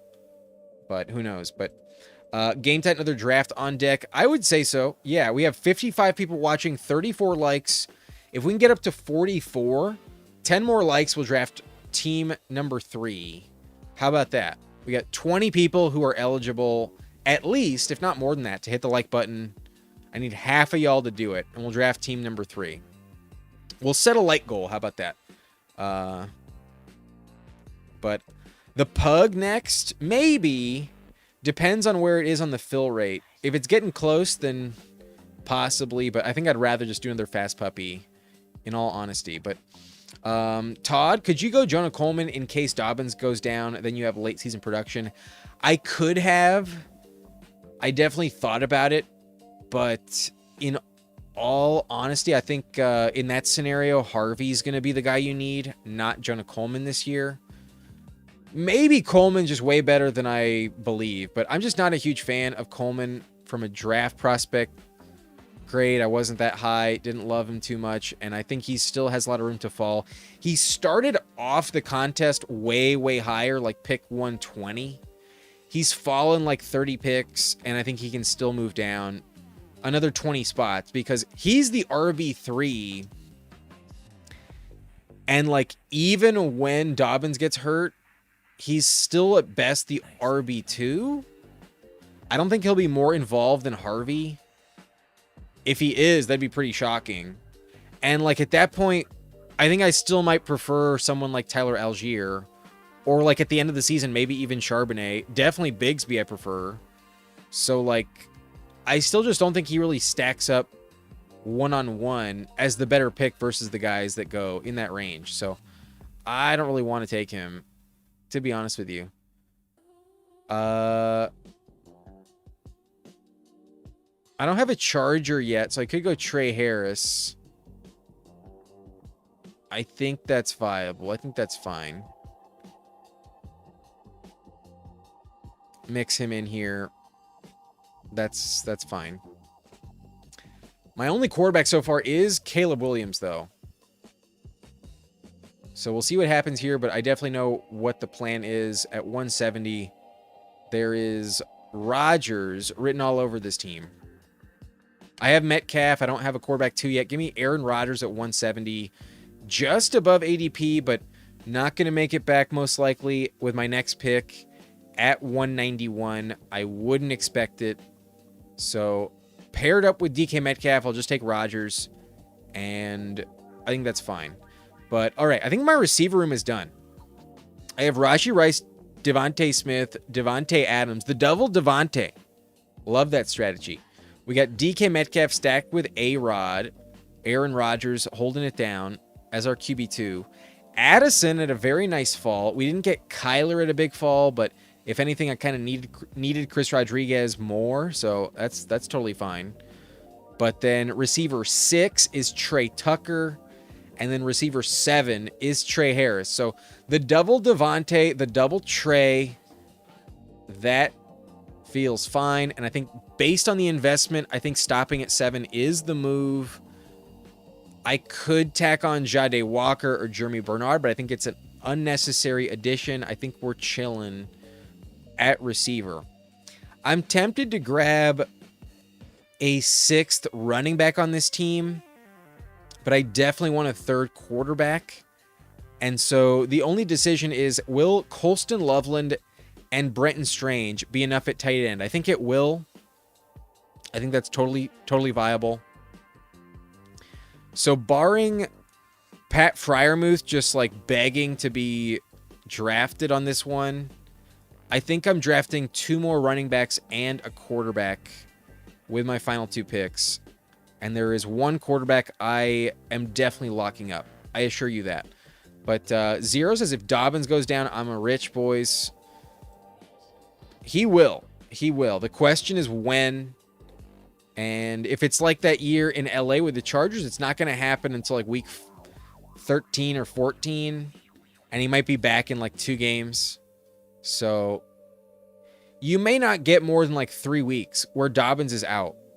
But typically once he goes down, he never comes back. Until it happens, though, he's definitely the play in Denver.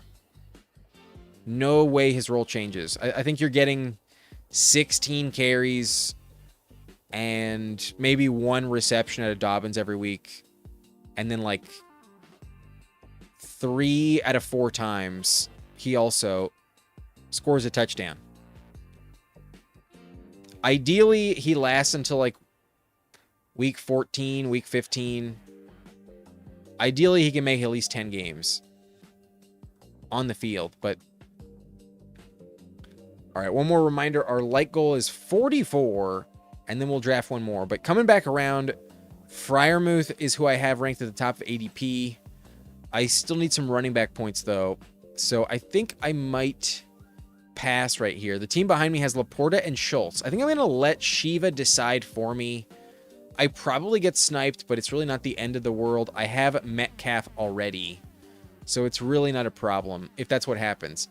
I'm going to hope on some late season production, and really Ray Davis, the only argument for him is if James Cook gets hurt. But if that happens, then Ray Davis is a top 15 play at the position, locked into a ton of volume, and definitely the workhorse, the running back one, ahead of Ty Johnson if James Cook goes down. So strictly contingent upside, but Ray Davis has some of the highest available. And all right, the team behind us did decide for me. Freiermuth is there. He is available for me to draft. The question is, do I take the quarterback?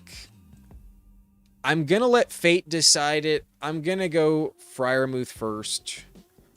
We're going to build a 3-5-7-3, not a 3-6-7-2. But maybe drafting the third tight end was unnecessary, and maybe I shouldn't have drafted Brenton Strange. Maybe I should have taken Jonah Coleman. Maybe that should have been the move. But Game Tight just checked his exposure. He's at 1% Dobbins. I promise you I don't take Dobbins too often. Most of my drafts are on stream, and you're not seeing me draft Dobbins too much. I used to take him a lot in the pre-draft contests back when he was a free agent and he was picked like 135. I took a shit ton of Dobbins.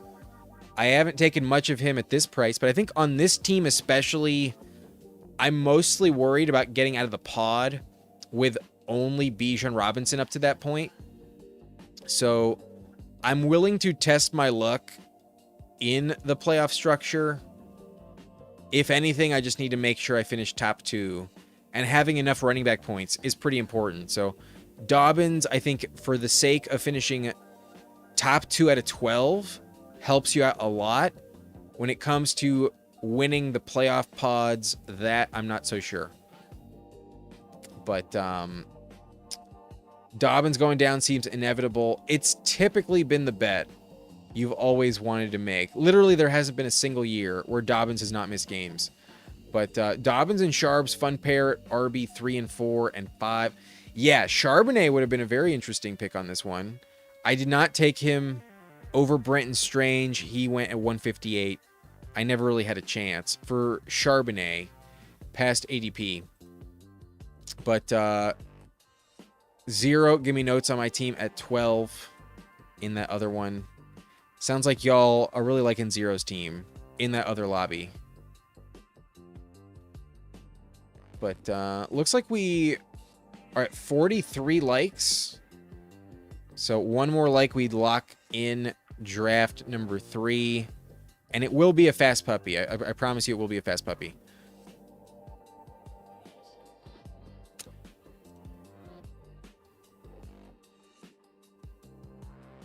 Oh, he went. Yeah, Tua was taken instantly. Wow. Tua went 196. I should have taken Tua if I wanted him. So the question is, am I taking Penix or am I just trusting what I got in Caleb and Rodgers? It's kind of mid, but I don't think I really want Penix too much. It's for the Bijan stack. It's not for anything else. You know what? Fuck it. I'll just take another running back. I'll go...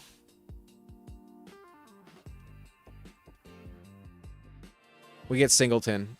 I'm fine with that. I think he's talented. I'm just kind of worried that Pollard never actually goes down.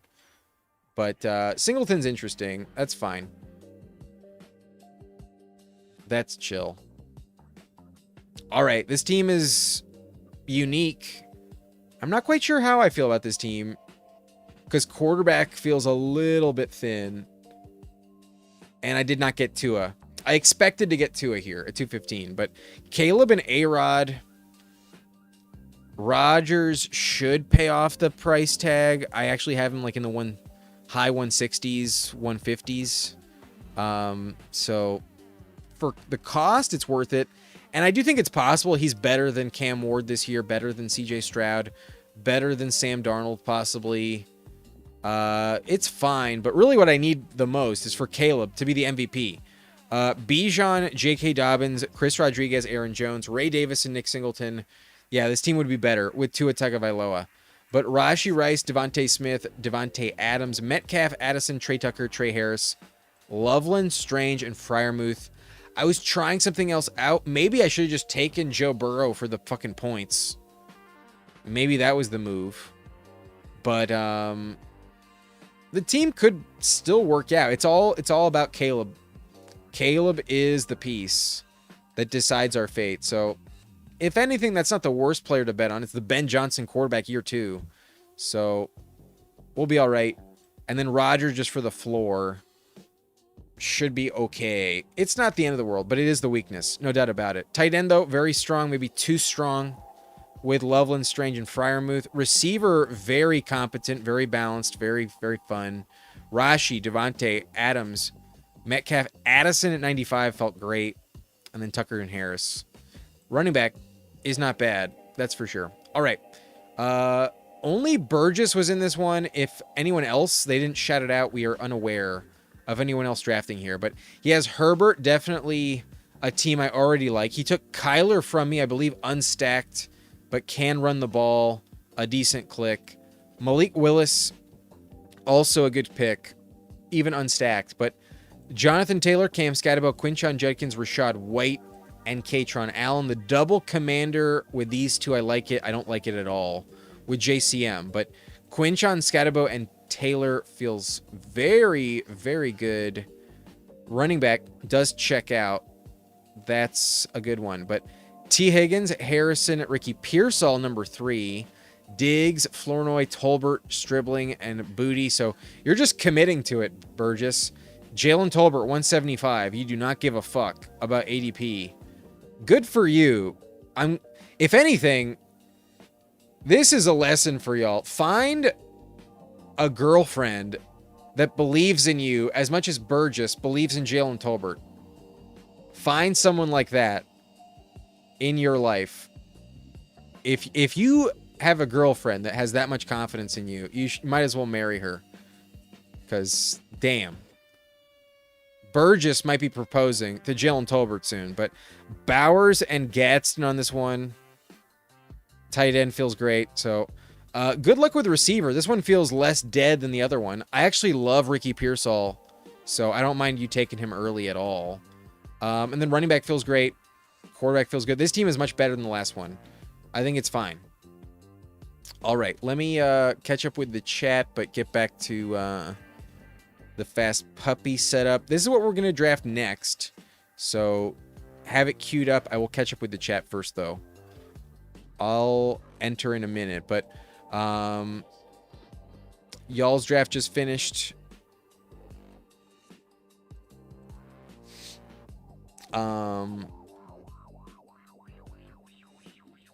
Let's fucking go. Yeah, we locked in draft number 3 with all the likes. Appreciate everyone for doing that. And one quick reminder, one quick brief ad break for our sponsor. That's not the graph. That's this one. Here we go.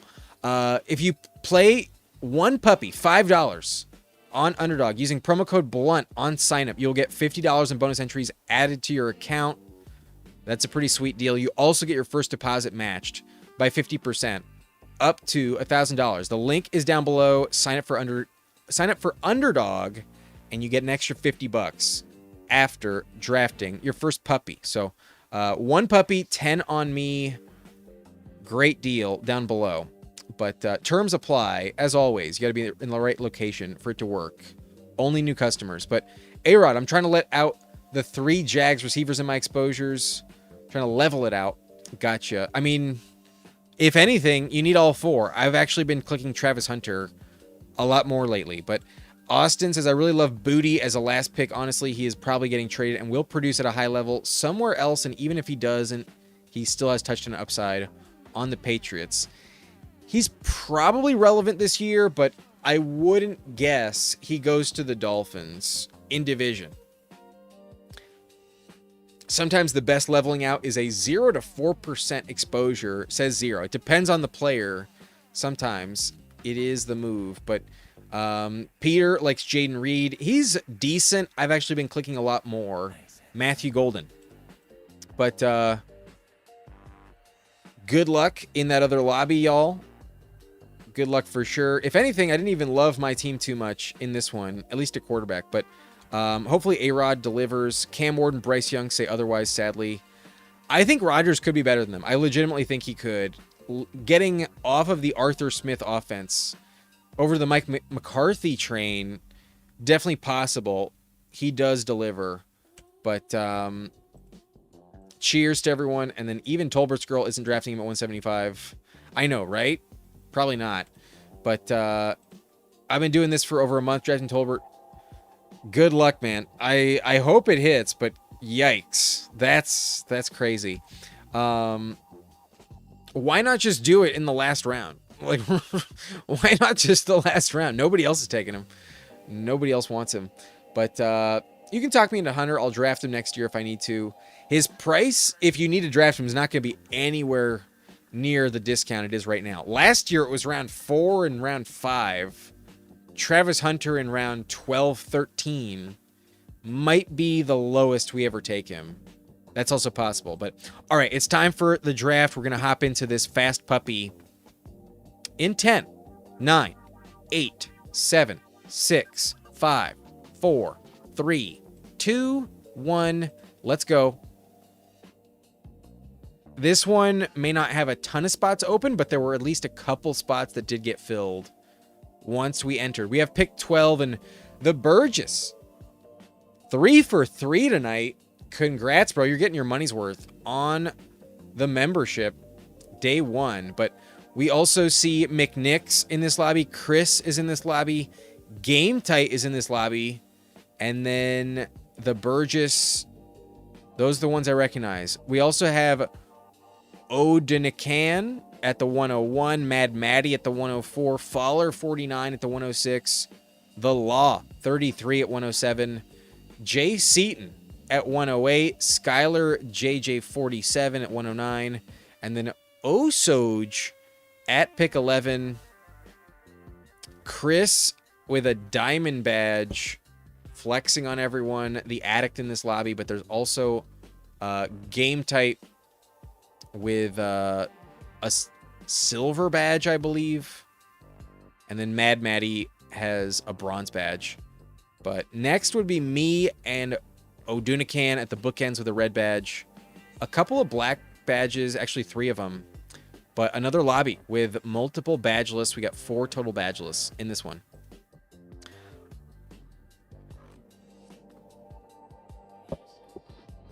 Looks like we're ready for a hit. The lobby, the chat is requesting it. And I have pick 12, so I got a minute. I got to pack the bowl, though. It is not ready for prime time.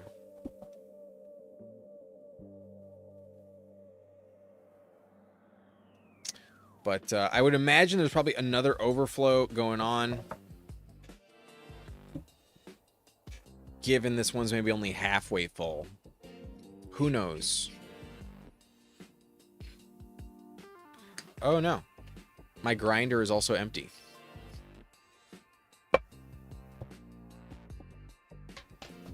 Time for some weed ASMR.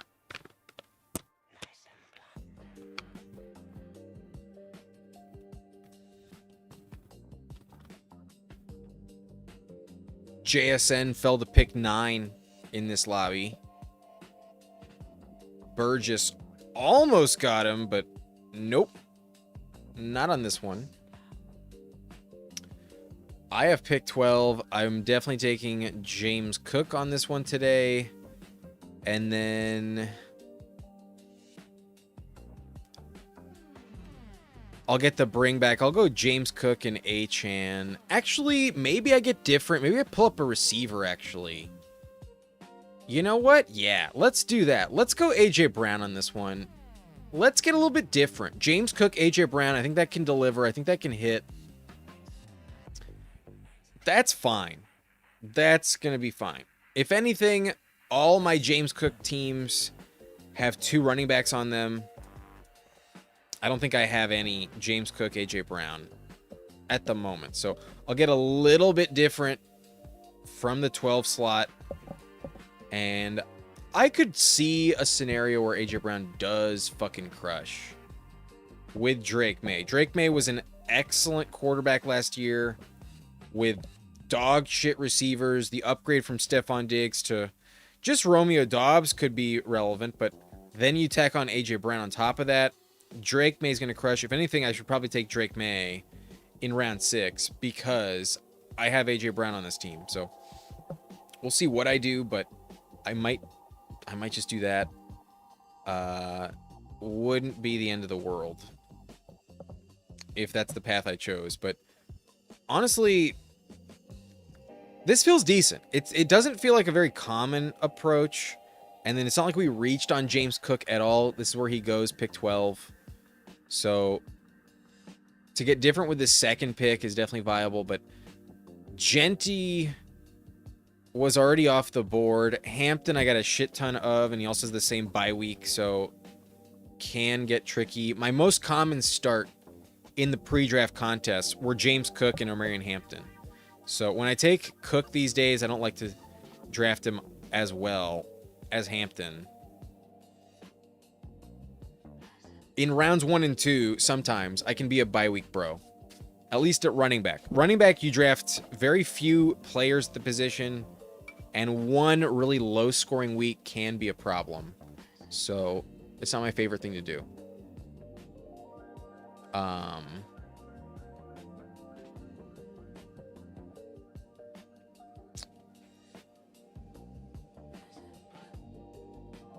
Mick Nix says I'm taking Tolbert at 174 in this next one. Good luck. You have... You're on the clock at 170. So you're going to have to take him even higher than that if you want him. Because Burgess is in this lobby. So if you want Jalen Tolbert, you need him at 170. Remember that. But Austin says I've been doing Tolbert last pick of a lot of drafts until today when they released that he's probably receiver 1 on Goodle. What's this last word? Goodle? What the fuck is Goodle? I have no idea what that is, but Leia's making herself heard in the background. All right, we're coming back on the clock, and man, running back was ignored in that one, wasn't it? Travis still here on the board at pick 36. I think I'll scoop it up. I think I will. And then,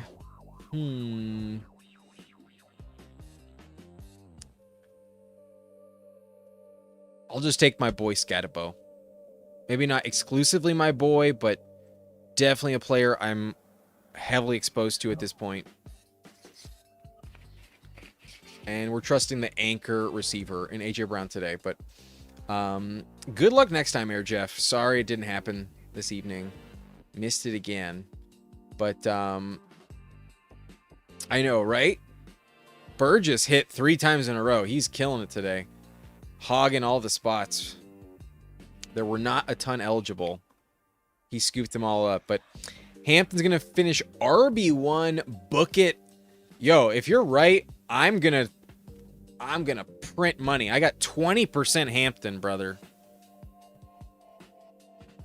I sure hope so. I think he can finish top 3. I think he will finish top 6. Absolutely can finish top 1, but we'll need a little bit of help to do that. It's possible, though. I sure hope so. Mike McDaniel running backs to the moon. Indeed, you know they're going to blow up. You know Hampton's going to play very well, but 9 to 10 seconds will get you in every time, basically, not 6 seconds. The meta may have changed. But I think it's mainly because I'm in the fast puppy, and there's already like a lobby that's halfway full at like all times. I think maybe that's the main reason why it happened so much tonight. But I pulled up AJ Brown after pulling up Hampton at pick 12 last draft. Yeah, that's right. A-Rod did that. I did not hate it. I'm not leaving this draft without Jalen Tolbert. You know where you got to take him then. We'll see. Maybe Austin takes him even higher than that. Maybe Austin takes him in the 150s. Okay, over under is Jalen Tolbert getting taken at 159 or 170 in this draft? That's the question. Where will Jalen Tolbert get drafted?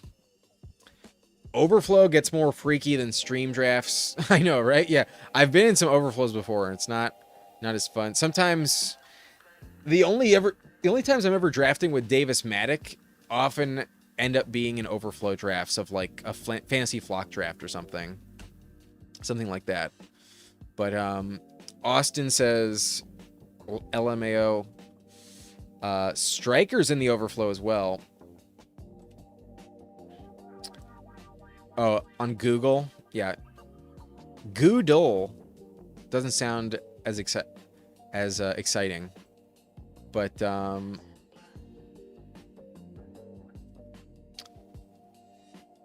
Odunacan is in here at the 101. Nice to see you, brother. Not sure I've seen you before, so thank you for being a subscriber. Thank you for leaving a comment. Really appreciate it.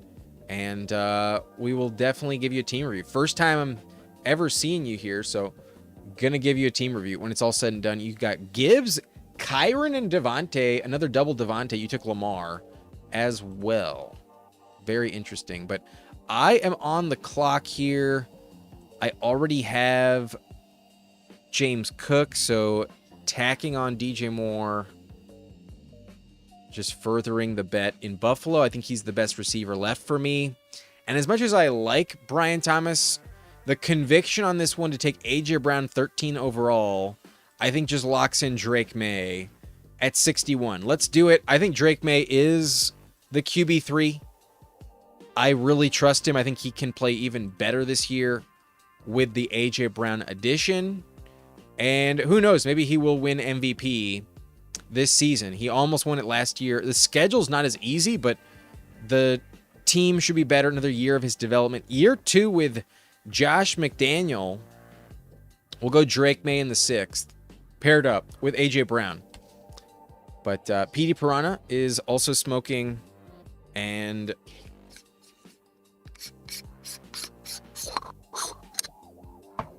it's coming.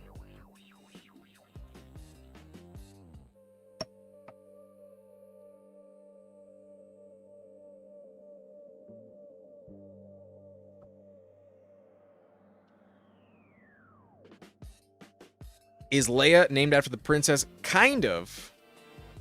Mostly, yes. Mostly the Star Wars reference. But not entirely. There's a couple other factors involved. Oh,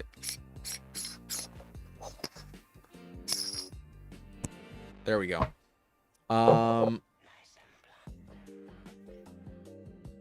I used to have a dog named Cleo as well. And while it's not the same thing, it's kind of in the similar breath.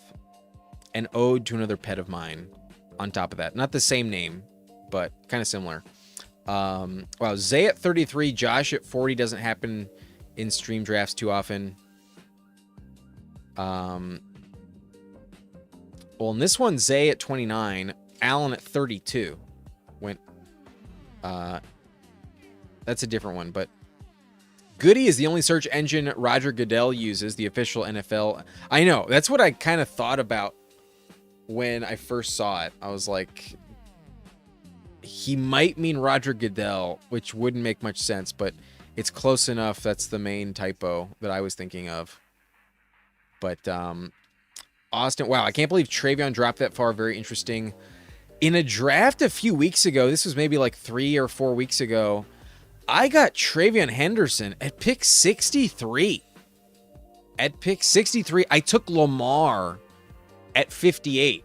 It was like insane to me what happened. It's fucking crazy.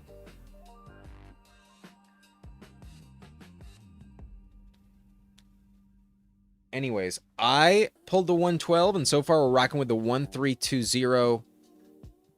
This next turn is definitely more valuable for some receivers. You can get anyone you want at the next turn, really, at receiver.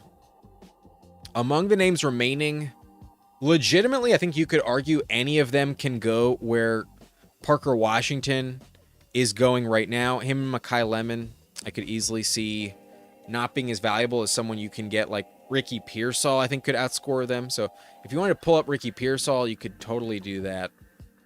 Wouldn't be crazy. I honestly might just do it. I've been talking myself a lot into Ricky Pearsall lately. I think he's one of the names we've let slip through the cracks. And just the fact you're betting on the Niners alone is a pretty viable bet. But okay. The Burgess about to be on the clock might snipe us on Pearsall. Wouldn't be shocked. But he also has Ladd. I thought you might go Herbert. It helps that I do not have a Charger. But in all honesty, I kind of don't care. I kind of just want to take Herbert again. Unstacked. But don't think I'm going to do it. I don't think so. Don't think it's the wisest move. But damn it. For the sake of my ranks, it is the right pick. Fuck. I think I'll take Rico first. I think I'll just be strong at running back on this one and live to tell another tale. Damn it. I really want Herbert, but I have so much of him already. I've been trying to take less of him, and I said I would do it. Why not? Let's do it. Let's take Ricky Pearsall as our wide receiver 3. Pearsall was crushing last year when he was healthy. Pearsall was playing excellent. I'm going to pull it up separately and bring it in to show you, but I was looking at some data just the other day. I believe this was yesterday. I was scanning over some data, and I wanted to look at some splits on the receiver position. And so I kind of just like spent several hours doing spreadsheets on receivers. And when you look at the weeks when Ricky Pearsall was productive, it was pretty exciting. First 3 games, he was healthy. Then he got hurt. He missed weeks 4 through 9. Week 10, he came back, put up half a point. Then 1.8, then 2.4. Off the bye, though, he played 2 other weeks, had 85 yards in both of them. 12.6, 11 points. But those first 3 games, he had 12.8, 7.2, and 15.7. Now, he did not score a single touchdown last year, but that's probably going to change. But Ricky Pearsall had 2 games with over 100 yards. He also had a 96-yard game and an 85-yard game. He had some really productive weeks. 4 weeks with at least 11 points, if not 15. And in none of them, he scored a touchdown. That's pretty impressive. 4 weeks when you have an injury-riddled season with at least 85 plus yards, if not 117. That was his high in week 3. And the touchdowns were really the only problem. But year 3 receiver breakouts, we've definitely seen those in the past. He was a first-round pick after all. And I believe with Juwan Jennings leaving the system, the Niners have always telegraphed what they were planning to do when they drafted him the year they gave Ayuk the contract extension. Ricky Pearsall was the plan for the future. Ayuk shit the bed. Ayuk burned the bridge. They replace him with Mike Evans, but Ricky Pearsall is still a major part of the plan. And George Kittle is injured enough to be worried about it. Ricky Pearsall should deliver when healthy. So I think we're just drafting him way too late. If anything, I kind of wish I had more shares of Ricky Pearsall.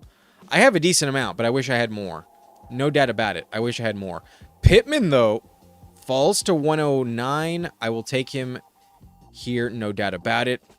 I could tolerate grabbing Matthew Golden as well. I'm not going to take running back, though. Brooks is tempting. Brooks is kind of tempting, not going to lie. This team would be very interesting if I just took Brooks here. I kind of want to go receiver, but having Pearsall and Pittman is pretty solid. You know what? Fuck it. I'm done drafting running back. We're stopping at 5. We got James Cook, Travis Achane, Cam Scatterbo, Rico Dowdle, and Jonathan Brooks. We are shooting for the fence. And also, we had a double week 8 bye with Travis and Scatterbo, so having the strong 4th was viable, but the 5th that could just break the game open might win the job. Like I said, when I took Rico Dowdle, I'll just be really strong at running back on this team. Never upset with that strategy. Also, just trusting Drake May is pretty viable. I think he can finish as a top 3 quarterback. But easy to burn more when drafting at bookends. Yeah, the bookend you can kind of justify about anything, any type of build that you want. But another 5 seconds would do wonders with these drafts. Oh, on the timer. Sometimes the 20-second clocks can be tough. But let's take a rip, shall we?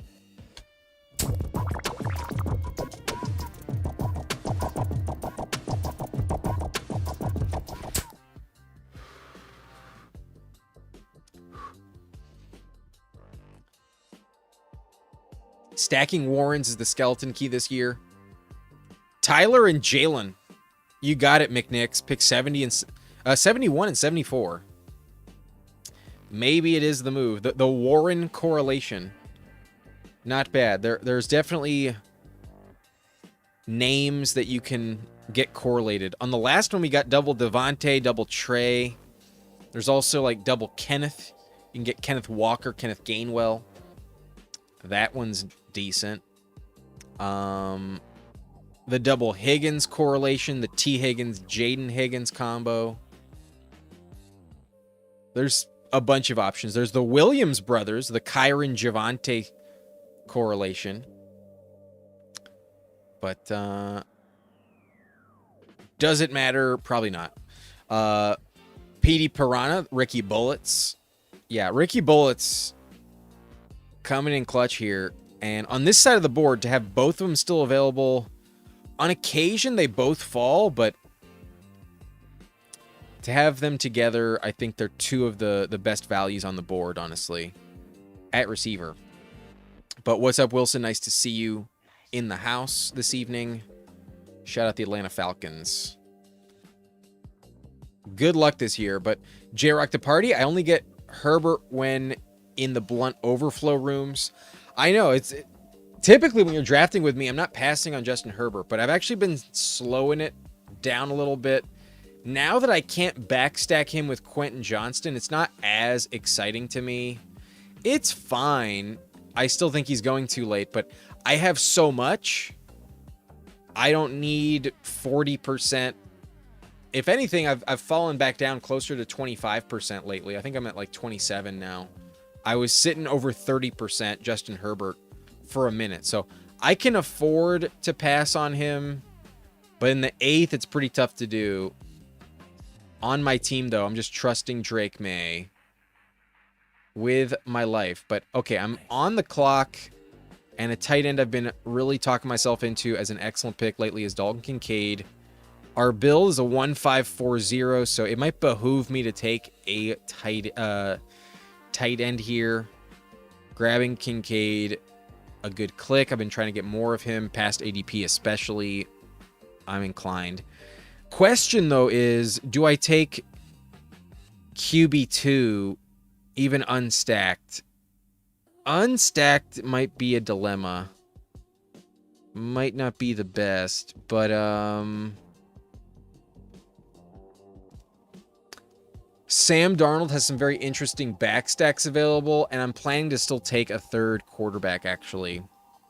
So we go Drake May, Sam Darnold, and I can always get A.J. Barner, or at worst, Torrey Horton at the very end. Just getting the points, I think, is fine. We'll go Sam Darnold today, but had I not needed tight end, I would have also taken Rashid Shaheed. But I think I can honestly just get away with a Torrey Horton stack if I really need it. It's not that bad. My receiver room could be better, but it's also looking pretty decent, especially if the stats I pointed to on Ricky Pearsall actually pay off. If he's actually just healthy all year and giving you like 80 plus yards every week, and somehow like maybe he doesn't score 0 touchdowns, but like 8 touchdowns, that'd be pretty lit. Ricky Pearsall could be a league winner, like legitimate league winning potential on Ricky Pearsall. I think he's more interesting than Josh Downs at the moment, especially if Keenan Allen goes there. Cortland Sutton is kind of gross. Xavier Worthy, I think, sucks at football. Jaden Reed is pretty volatile, so nothing guaranteed, but also high upside. I think Jaden Reed's a good pick, but why should he go after or before Ricky Pearsall? I'm not really sure the order is correct. Addison versus Pearsall is very interesting. Michael Wilson versus Pearsall. Give me Pearsall all day. And then Pittman versus Pearsall, I also think is pretty interesting as well. So late round 8 at receiver, round 9 receiver. Very, very interesting picks that could all go as high as the 6th round. Legitimately, as high as the 6th round. I think you can talk yourself into it with Jaden Reed, Addison, Ricky Pearsall, even Pittman. There's a world where he's a little bit better than DK Metcalf, actually. Anyways, will this be the last draft? I think so. I do have work tomorrow, and when I started live streaming, I said I'd probably do 3 drafts, not more than 3 hours tonight. So I believe this is probably the last draft of the evening.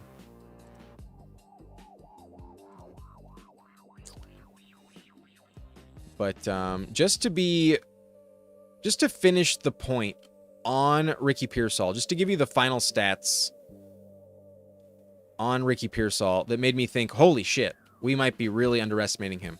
Okay, so in 4 games when Ricky Pearsall was injured, no, he was injured and recovering before the bye week. He averaged 2.8. But his first 3 games of the season when he was fully healthy, 11.9. And then after the bye week, he played 2 games, 11.8.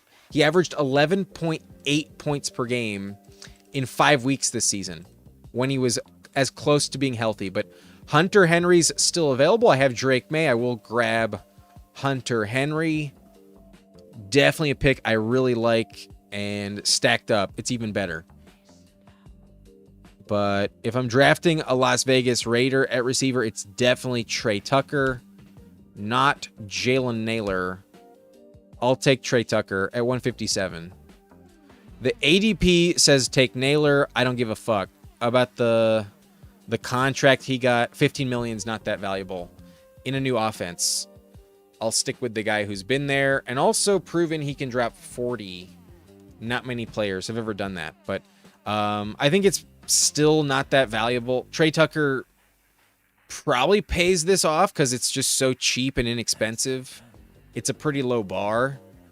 He probably has more points on the season than Naylor, but is he more valuable than like Khalil Shakir? Probably not either, but they're not that much different from each other. I think Trey Tucker versus Khalil Shakir, both very unsexy picks, but at cost, Tucker is pretty decent in the 14th round here. Romeo Doubs still available for the stack. I did go with Brooks when Doubs was available. Romeo Dawes fell to 130. He was almost there, but Burgess took him. Burgess did not let it happen. Yeah, I think I'm going to end the stream before midnight. I think this is the last one this evening, but what's up, Wilson?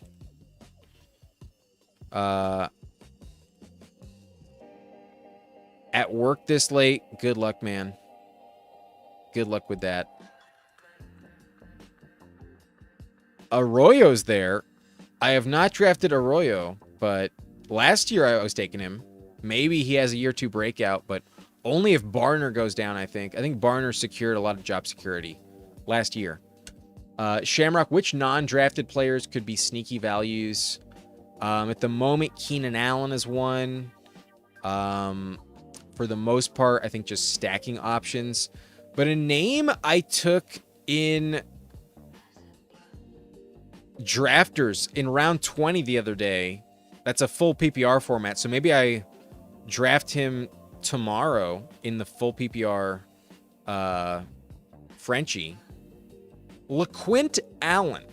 I think LaQuint Allen actually has a chance to be productive. You tell me Beischel Tootin goes down. Chris Rodriguez is not getting all three downs. LaQuint Allen could actually be a PPR monster, but probably only if Beischel Tootin gets hurt. But that's a deep scroll. That's super deep. But Wilson Pearsall was my highest drafted player his rookie year, so it didn't work out too well for me. I'm willing to bet on him again, though. Year 3, I think, is much different of a proposition. But Zero says, haven't seen Trey at 157 in months. That's because you're always taking him at like 145. But yo, what's up, Chris? The Candyman's in the house, the Fantasy Football Garage, friend of the channel. What's up? We were live with him yesterday on his channel, and he was live earlier this evening with Jiri Football, as well as filling in for PPR Tyler this week on Toxic Tower. Our boy, the Candyman, is doing everything. So thanks for popping in, brother. Keep grinding. Thank you very much for joining us. Leia says hi. Damn it. Leia just knocked over something I really wish she didn't knock over. She just knocked over a fucking ashtray. Holy shit. I almost got Trey Harris, but AJ Barner stacks. Definitely taking him. Rodgers is off the board. I would have taken him with Michael Pittman, but the beauty of it is I have Trey Tucker, and I can just take Mendoza instead. That is the move. Sweet. Drake May, Sam Darnold, Mendoza. Our running back room is definitely stopping at 5. We have James Cook, Travis Etienne, Cam Scatterbo, Rico Dowdle, Jonathan Brooks. Running back room is fire. Tight end room is fucking excellent with Kincaid, Hunter Henry, and AJ Barner.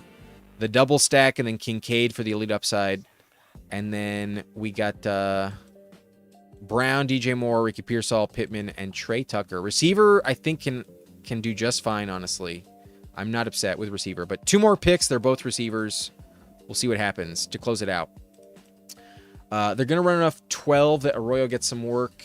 But breakout will be limited with Arroyo injury. More so touchdown hunting with the Darnold stack. I would agree. More so touchdown hunting. And needs Arroyo to get hurt. I think just betting on Barner is the move. Brennan Thompson, also another scroll. Yeah, if you have Justin Herbert at this point in the game, now that Quentin Johnston's that expensive, and if you look at Trey Tucker's game log last year, it was not inspiring at all. I could see Brennan Thompson be a more valuable stacking partner right now than any other Charger, other than like Ladd and Hampton. Like, if you don't pre-stack Herbert where you already have a Chargers piece, there's a world where you really miss on the back stacks now. Trey Harris, I'm losing confidence in, especially if they bring in a veteran. Like, if Keenan returns, like, holy shit, Trey Harris just fucking nuked. Terrible pick. They probably don't do that, but still, he's not that proven. And from a true, like, spike week standpoint, give me Brennan Thompson just for the unique aspect of it. So, yeah, it should be interesting what happens there. But where did Rodgers go? Oh, damn. Oh, Dunican took Rogers at 145. Do you watch the Fanspeak Network? Are you a big fan of Meg Schaup or something? I didn't know Meg was in this draft. Meg's got a burner account. Rogers at 145. No wonder he wasn't eligible. I did not expect him to go even before I took Hunter Henry or Trey Tucker. I didn't even notice that. So I had Pittman, but we were not getting Rogers ever. So Mendoza 181. That's pretty legit. I'll be right back. I'm going to turn off my air conditioner. It's way too late for that thing to be on.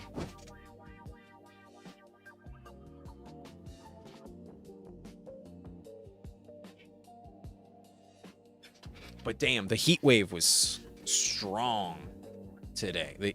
The heat was brutal earlier. All right. This team's coming together. I think we are locked into receiver, though. And we could take a Patriots receiver. Maybe Kayshon Boutte is in line for this team. We could take a Seahawk. So maybe Cooper Kupp is in line for this team.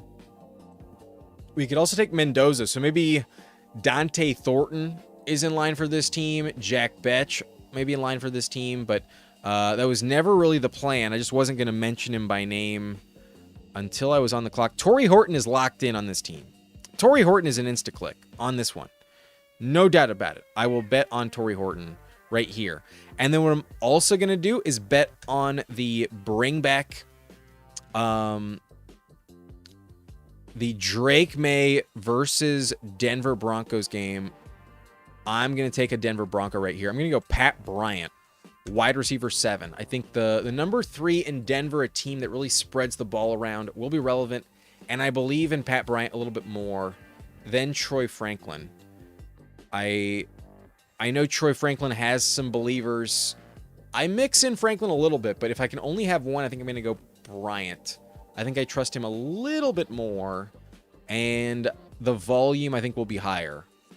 And I think that's the main play. Getting a nice floor play round 18 at receiver. For the price, I'm good with Bryant here, but Tolbert at 207. Wow, Mick fell asleep, right? Mick Nick's bluff was called. I never even questioned the Tolbert was even available. I never even thought about scrolling down to take Jalen Tolbert. I just assumed he was already off the board. So maybe I fucked up. Maybe I should have taken Tolbert. Indeed, the values in this draft were loco. For Jalen Tolbert to still be available at 207. Fucking wild. But all right, one final recap on the team. Honestly, I like it quite a bit. Very strong with a 3.573 despite waiting on QB2. I think we're in decent shape. Drake May stacked up with A.J. Brown, the big bet on it as well. Pulled up A.J. Brown to the top of the 2nd. So had to take Drake at the top of the 6th. I think he is the QB3 this season. Sam Darnold, though, with the back stack, the same buy, but who cares? I think by week 11, we will have Mendoza eligible and active on the field. I'm curious what his matchup is, though. I'm actually going to look it up real quick. We are locked into Mendoza week 11. And he will be facing... Where is it? He is at Denver. Fuck! Holy shit. That's going to be bad. That's not good. That is possibly the worst option I could have taken other than Kirk Cousins. Holy shit. That's really bad. Okay, I'm getting like a 5-pointer. It's better than a bagel, but it's not good. With Mendoza, week 11. Fuck! Holy shit. It's the best I could do, though. Because even if I took Brissett, nothing guaranteed for him to play. Brissett at Kansas City, maybe a little bit better, but not good either. He might be benched for, what's his face? Minshew. Or even Carson Beck at that point. But Mendoza will at least be on the field. At least they got someone on the field. All right, back to the team review, my own. We'll see about that. All right, James Cook, Travis Scatterbo, Rico, and Jonathan Brooks. Love it. Fucking love it. Receiver, A.J. Brown, DJ Moore, Ricky Pearsall. Big bet on Ricky Pearsall in this one. I like it. Michael Pittman Jr., excellent value. Thank you for the gift. Phenomenal 8-pick slide on Pittman. If anything, this pick on Pittman may have saved the team. Trey Tucker also fell 5 spots, but possibly saved the team. Torrey Horton stacks, and then Pat Bryant, the bring back against the Patriots. But Kincaid, our top 5 potential at tight end. Hunter Henry can drop 2 touchdowns any given week. And then A.J. Barner can score 7. That's what he did last year. A lot of touchdown upside with these 3. Love the tight end room for the prices. But, yeah, this team is fun. And I don't think the Mendoza Week 11 burns me enough. But who knows? Maybe I get a negative. Maybe no quarterback would have been better than Mendoza Week 11 at Denver. But appreciate that, Daniel. Yeah, decent team. Pretty solid, pretty nice. The receiver room just needs to hit, but honestly, I think it will. I think we got a good receiver build overall. Kamara might have sneaky touchdown upside. He didn't last year. I wouldn't expect many touchdowns out of Kamara, my friend. Kamara looked washed last year. Terrible on the goal line. Nice team except for their bye week trouble. I mean, Week 11, let's see. Kincaid will be locked in at tight end. Who do the Bills play Week 11? The Bills are hosting the Dolphins. That's going to be excellent for Kincaid. I'm not worried about that whatsoever. And Week 11 is also bye Mageddon this year. Week 11 has 6 total teams on bye. So if anything, if you're going to have a bad week, Week 11 is actually like a collective bad week. There's going to be fewer points available Week 11 and like Week 7. So I'm not afraid of that. It's just like, would I prefer Mendoza against like the Bengals Week 11? Of course. You know, like at Denver for Mendoza, that's brutal. It's fine though. It's really no issue.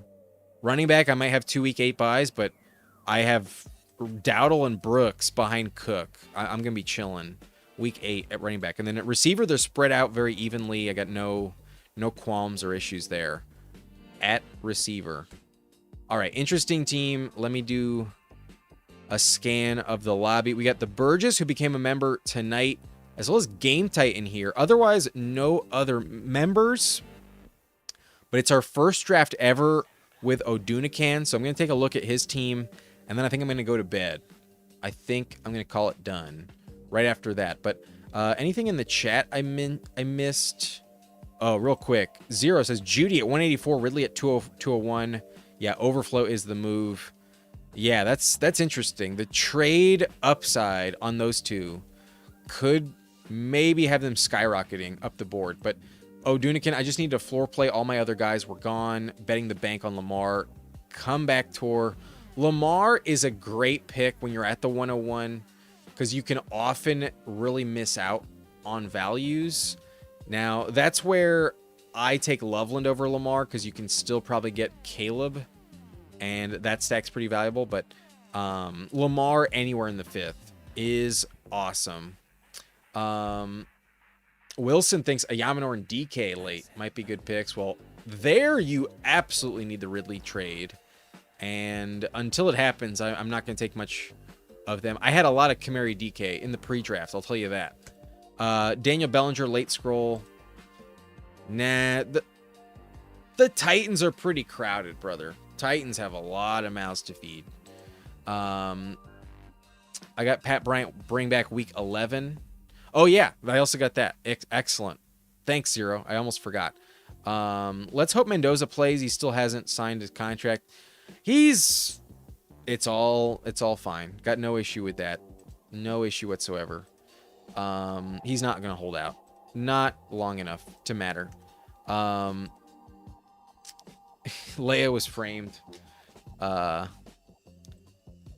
Thanks for popping in, Sladen. Glad you're home safe and sound late this evening. Okay, let's do the team reviews, and then let's get out of here. First, though, I'll take a rip from the pipe.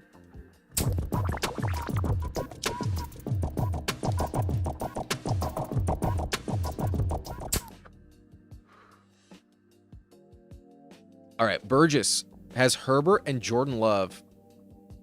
You know what's funny? The ADP lines up really well on these two. I have seen so many teams with Herbert and Love. Some of them are my own, but it's just one thing to keep in mind. Like, there's only so many combos you can have. But I will say, I've reviewed a lot of Herbert and Jordan Love teams. Whether they have a third or not, I've seen that combo many, many times. One thing to keep in mind, it's not as unique as some other options in that range compared to Love. Travion and Jadarian Price, Rashad White, Zach Charbonnet, Alvin Kamara, Sean Tucker. No issue there. Travion at 58 is a fucking steal. Price at 63 is fair, but not the most exciting. Rashad, I think, is very good. Kind of saves the build. Charbonnet, though, you need 6. Having him as RB4 on this build is not the best, actually. Not sure this is the team where he fits. Yeah, kind of tough, but just with Jadarian Price, it's also kind of better. It's okay, but it makes both of them a little bit not that valuable. We'll see. Charbonnet, sometimes I talk myself into it. Other times I'm like, nah, it's really a bad pick. But at least both Seahawks RB1s, I could see a path where that checks out. But then Kamara, I think, is a lot more mid than people think. I think there's actually a lot of hopium driving up the price on Kamara. 159 isn't that much different than 179, but I think the people fading Travis and hyping up Kamara this much might be disappointing. Kamara was really, really disappointing last year. He was so mid, and he actually didn't catch anywhere near as many passes as you might think. Sean Tucker, I click him quite a bit, but above ADP. Lately, I've been pumping the brakes a little bit. Not going to lie. Receiver room, though. CeeDee Lamb, Lad McConkey, Garrett Wilson, Romeo Doubs, Travis Hunter, Dejon Stribling, Tank Dell, and then a reasonable Jalen Tolbert at 207 instead of 175. So, you called McNick's bluff. You took him in the last round, and I will say, I'm not going to take him all the time, but I will look into it. And maybe, you know what? I might randomly draft Jalen Tolbert in the last round as well. I might look into it. I've mostly been playing the Dolphins through Caleb Douglas. In terms of receivers in Miami that I'm actually taking a decent amount. And by decent, I mean like 5% max, like 4 or 5%. And typically with Malik Willis teams. For me, it's Caleb Douglas, but we'll see. It's possible. You're right. It's worth looking into, but looks like you just love Bowers and Kraft. This is another team you drafted with this combo, and I don't mind that at all, but it is a lot to spend. The bully tight end sometimes just doesn't have a shot because you spend too much, but receiver felt way, way better on this one. Hunter and Stribling, a little crazy. No, a little risky, sorry. And then Dell and Tolbert. There's a lot of risk with these 4, but the top 4 I think feel way, way better than some of the other rooms you've showed me. But running back pays the price a little bit. Running back could just miss, especially if you need Ramondre instead of Travion. But quarterback's fine. No issue with quarterback. Love with Kraft. Totally legit. And then Herbert with Lad. That is fine. So good luck with running back, and then maybe Tolbert actually is the play, but Travis Hunter might mean a lot, especially Tank Dell. This receiver room is a bit risky. Let's not pretend. The depth is very safe. I also think Stribling is a tough pick, but at 183, it's more interesting. I think he can go much closer to Christian Kirk, though, if not undrafted. Let's remind myself who else was in this lobby. Game Tight and Odunican. They're getting the team reviews. Let's take a look at Game Tight. A member. We got Caleb Williams and Malik Willis. Good enough, I suppose. It's not terrible. It's a little thin, but I just had Caleb and Rogers, so who the fuck am I to complain? Genty, Achan, Kyle Monungai, Woody Marks, and B-Rob. Jordan James. Pretty legit. I hate the Woody Marks click, though, myself. When it comes to my exposure on Woody Marks, it's basically zero. I never take Woody Marks. I really don't like it at all. In full PPR, maybe, but in half PPR, I think it's a terrible pick. It needs Montgomery to get hurt to have any value. But Genty, HN, and Manungai, pretty decent. And then high contingent upside with B-Rob and James. So good luck with those running backs. Kind of top heavy, if you ask me. But Flowers, Tet, and Tyson, Addison, Myers, Shaheed, and Malik Washington, very legit. But I will say Malik Washington looks like one of the most worthless picks of them all. When you really look into his stats last year, holy shit, Malik Washington was brutal. Whether it was with Tyreek Hill or without, Malik Washington was dog shit. In 4 games to start the year, Malik Washington averaged 3.7 points per game in Miami. Then Tyreek Hill goes down. He plays 13 games the rest of the year. He scores 3 touchdowns. And you know what he bumps his average up to?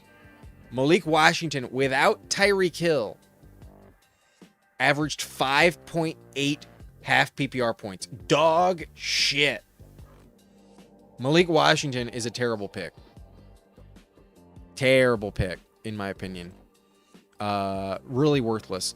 Loveland, Gadsden, and Dulcich, though. You do have the stack with Malik Willis.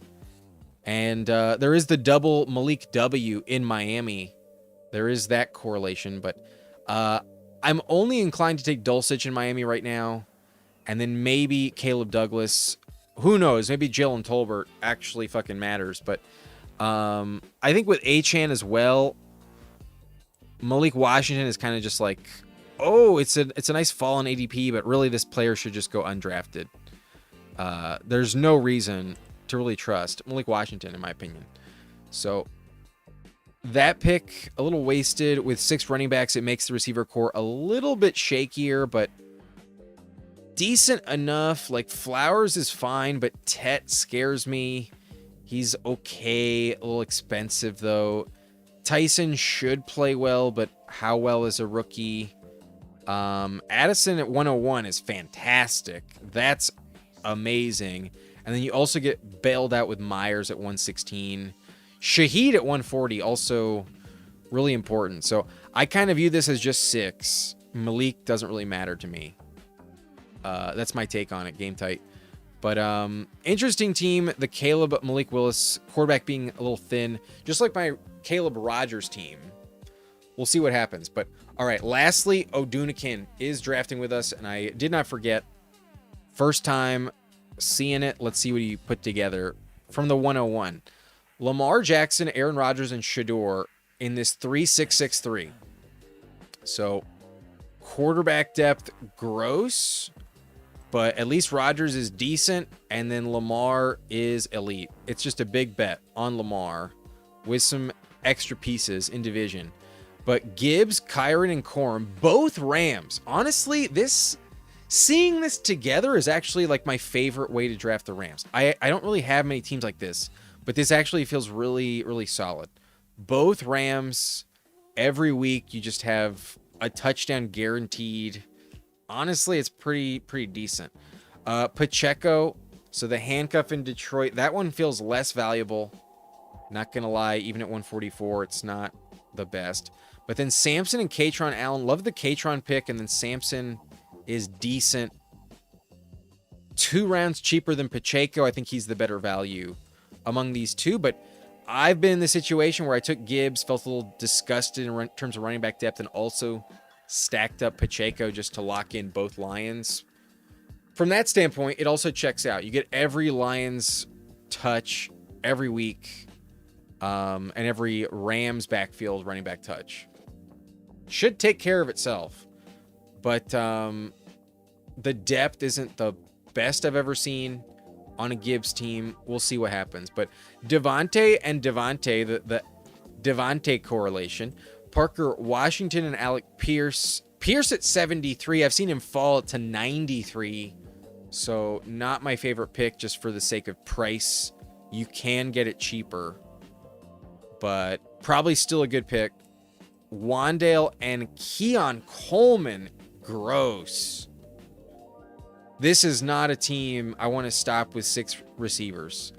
Wandale as number 5 helps you a lot, but boy, you better be right on Parker Washington and Alec Pierce, because Keon Coleman ain't doing shit. Harold Fannin, Mark Andrews, and Freiermuth, though, a little indulgent at tight end. The Fannin pick is not worth it, brother. 97 Fannin. Wouldn't have done it. Who'd you pass on for Fannin? Give me any of the quarterbacks. You have Adams, so give me Stafford instead of Fannin.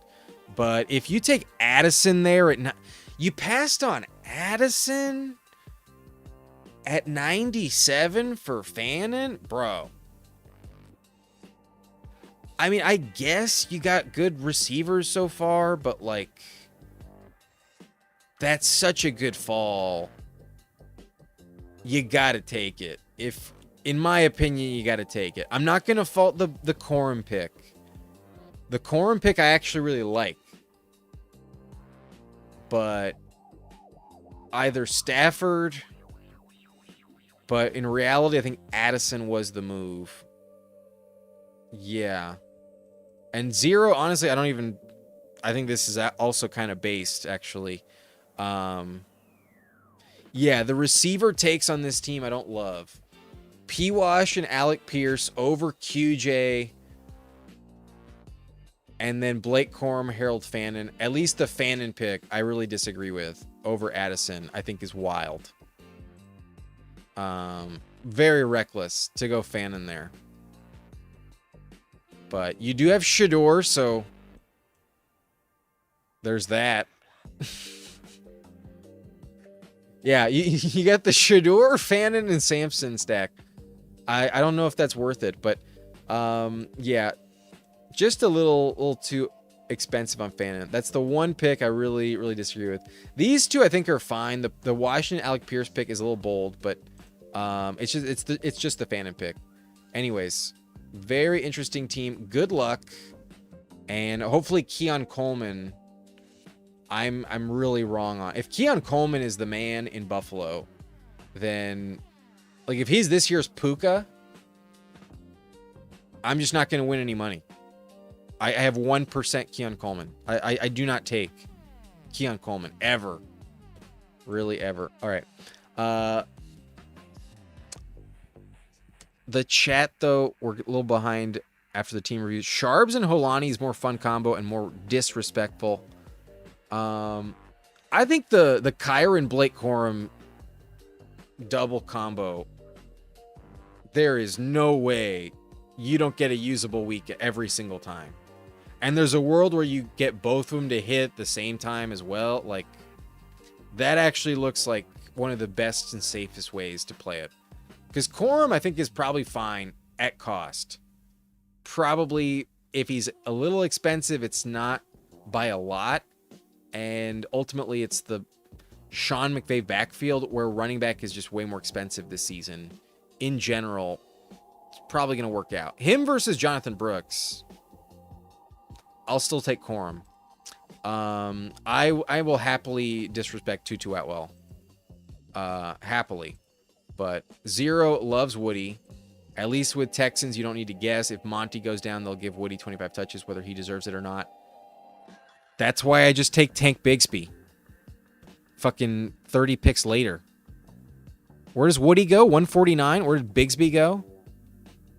165. Okay, not 30 picks, but at least in this one, 16 picks, and it used to be 30 spots. At least Woody's fallen, but like, did you see his game log last year? There was one game early in the season where Woody Marks delivered, and it was because no one had tape on him.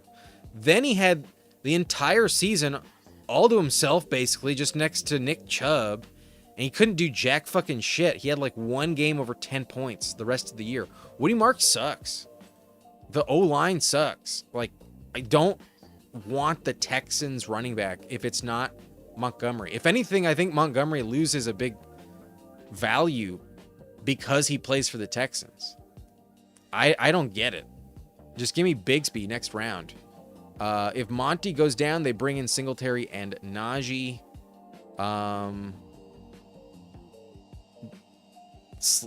Slayden doesn't believe in it. Throwing Chris Bell once on the off chance he actually plays this year.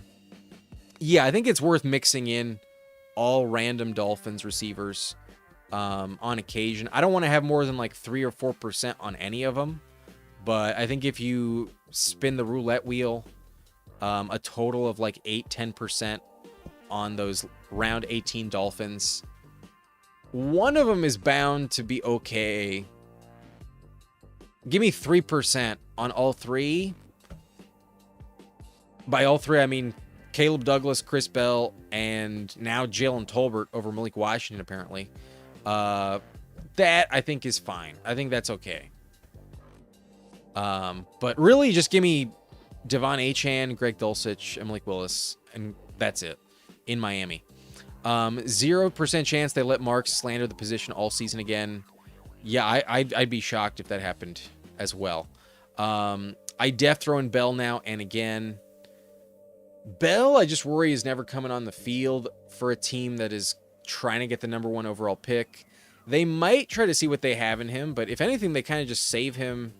I think Caleb Douglas is the one where he'll have some runway this year, and then next year it's like, all right, year 2 Caleb Douglas versus a fully rested Chris Bell. Let's see who can win the job, and maybe both of you stay on the field. Have at it, fellas. Let's see. But Singletary isn't even a free agent. Singletary is not going to the Texans. Najee Harris, I could see go to the Texans. Slayton says future 7th on. Oh, maybe I'm not sure what you're like. Woody Marks being traded for a future 7th. Is that what you're trying to say? I'm not sure. A-Rod, he's probably going to red shirt this year, but just maybe his youth favors him on the injury front. I'd be worried about Chris Bell year 1, but I don't think it's insane 0. I think it's very based. Woody was pretty good last year. He was ass. Bills receiver 6 as your receiver 6 is truly sick stuff. Yeah, that I can't get behind.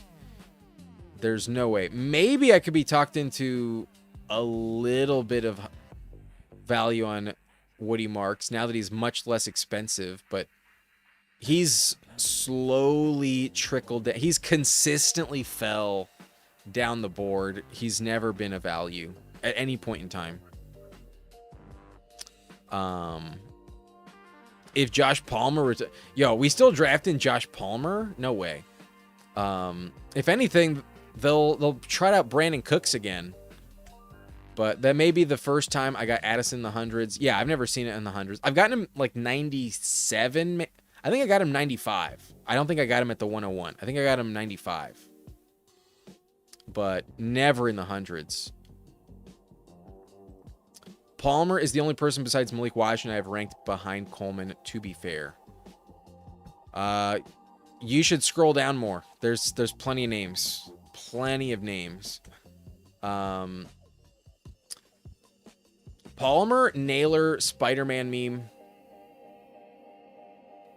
Palmer needs volume. Palmer without volume is not going to hit. So in Buffalo, it just never was like the right landing spot.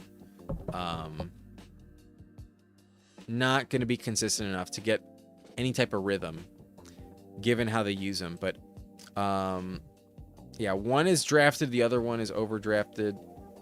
Palmer, maybe. Nah, I'm not going to do it. I'm price enforcing Woody. No wonder. No wonder it stays so high. Good luck with that. It used to be Tank was 170s. Yeah, if one of the two has moved up and one of the two has moved down, I'm 30. What am I? Am I still 36% Tank Bigsby? I'm over 30% on Tank Bigsby. I literally have like less than 1% Woody Marks. I also never took him when he was going in the 120s before they traded for David Montgomery. Never did that. But yeah, I mean, I was always steaming up Tank Bigsby. I may have been day one Tank Bigsby. I know when we had PPR Tyler on the show, he told me I single-handedly convinced him on Tank Bigsby. So, shout out Candyman, had me on back in March. It was either like I think it was the first week of March, maybe like March 11th, something like that. Candyman had me on the channel. Shout out Tank Bigsby. Back then, he was already my most drafted player back in the day. You're telling me you don't want 15% Tolbert like me? I'm not sold quite yet. I'm gonna have to look at it myself. I think I'd like to wait for some legitimate camp reports before I go Tolbert. When the fuck is training camp starting? It's so close, but it feels so far away. But the World Cup final is on Sunday. I assure you, football is fucking hitting the ground at like 60 miles an hour instantly on Monday. I think NFL news fucking crushes next week on Monday. As soon as the World Cup is over, okay, real football is back at the forefront of your mind. But because they were in the United States playing in NFL stadiums, I think as just like a Fox act of goodwill. The fact that Fox was broadcasting it, especially Fox being very, very closely tied to the NFL. If anything, that's been suppressing some of the NFL news, in my opinion. Someone just took Woody over Kelsey in my draft at 141. That's dumb. I just meant the Texans would fling a future 7th to the Giants for Singletary if Singletary isn't just sitting on a couch in a month. Honestly, I could see them fling a future 7th for Caleb Johnson. Why not? Why not call up the Steelers? They drafted Eli Heidenreich as well. They got Rico. They got Jalen Warren. Why the fuck do you need Caleb Johnson? How about a 7th rounder? Oh, you want a 6th? How about a pick swap? How about a 6th for a 7th? Deal? Let's go. Caleb Johnson. If anything, Caleb Johnson might be the one pick that goes undrafted that might be relevant at running back. But odds are he's not. Odds are he's still a fucking 0. But can't believe I got Kelsey at 142. That's pretty dope. I remember when I was getting Kelsey in the 160s back when everyone thought he was retiring. I loaded up. I had like 16% Kelsey in the 160s, 150s. That was awesome. Yeah, I faded Woody pre-draft 120s. That was never a good pick. Yeah. Let's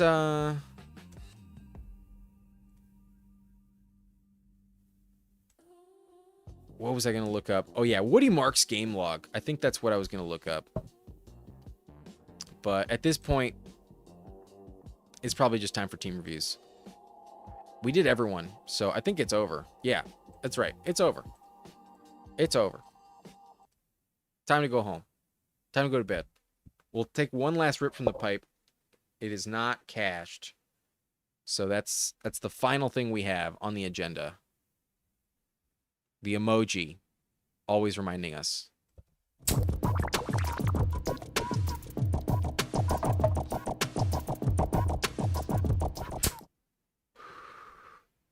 Peace out.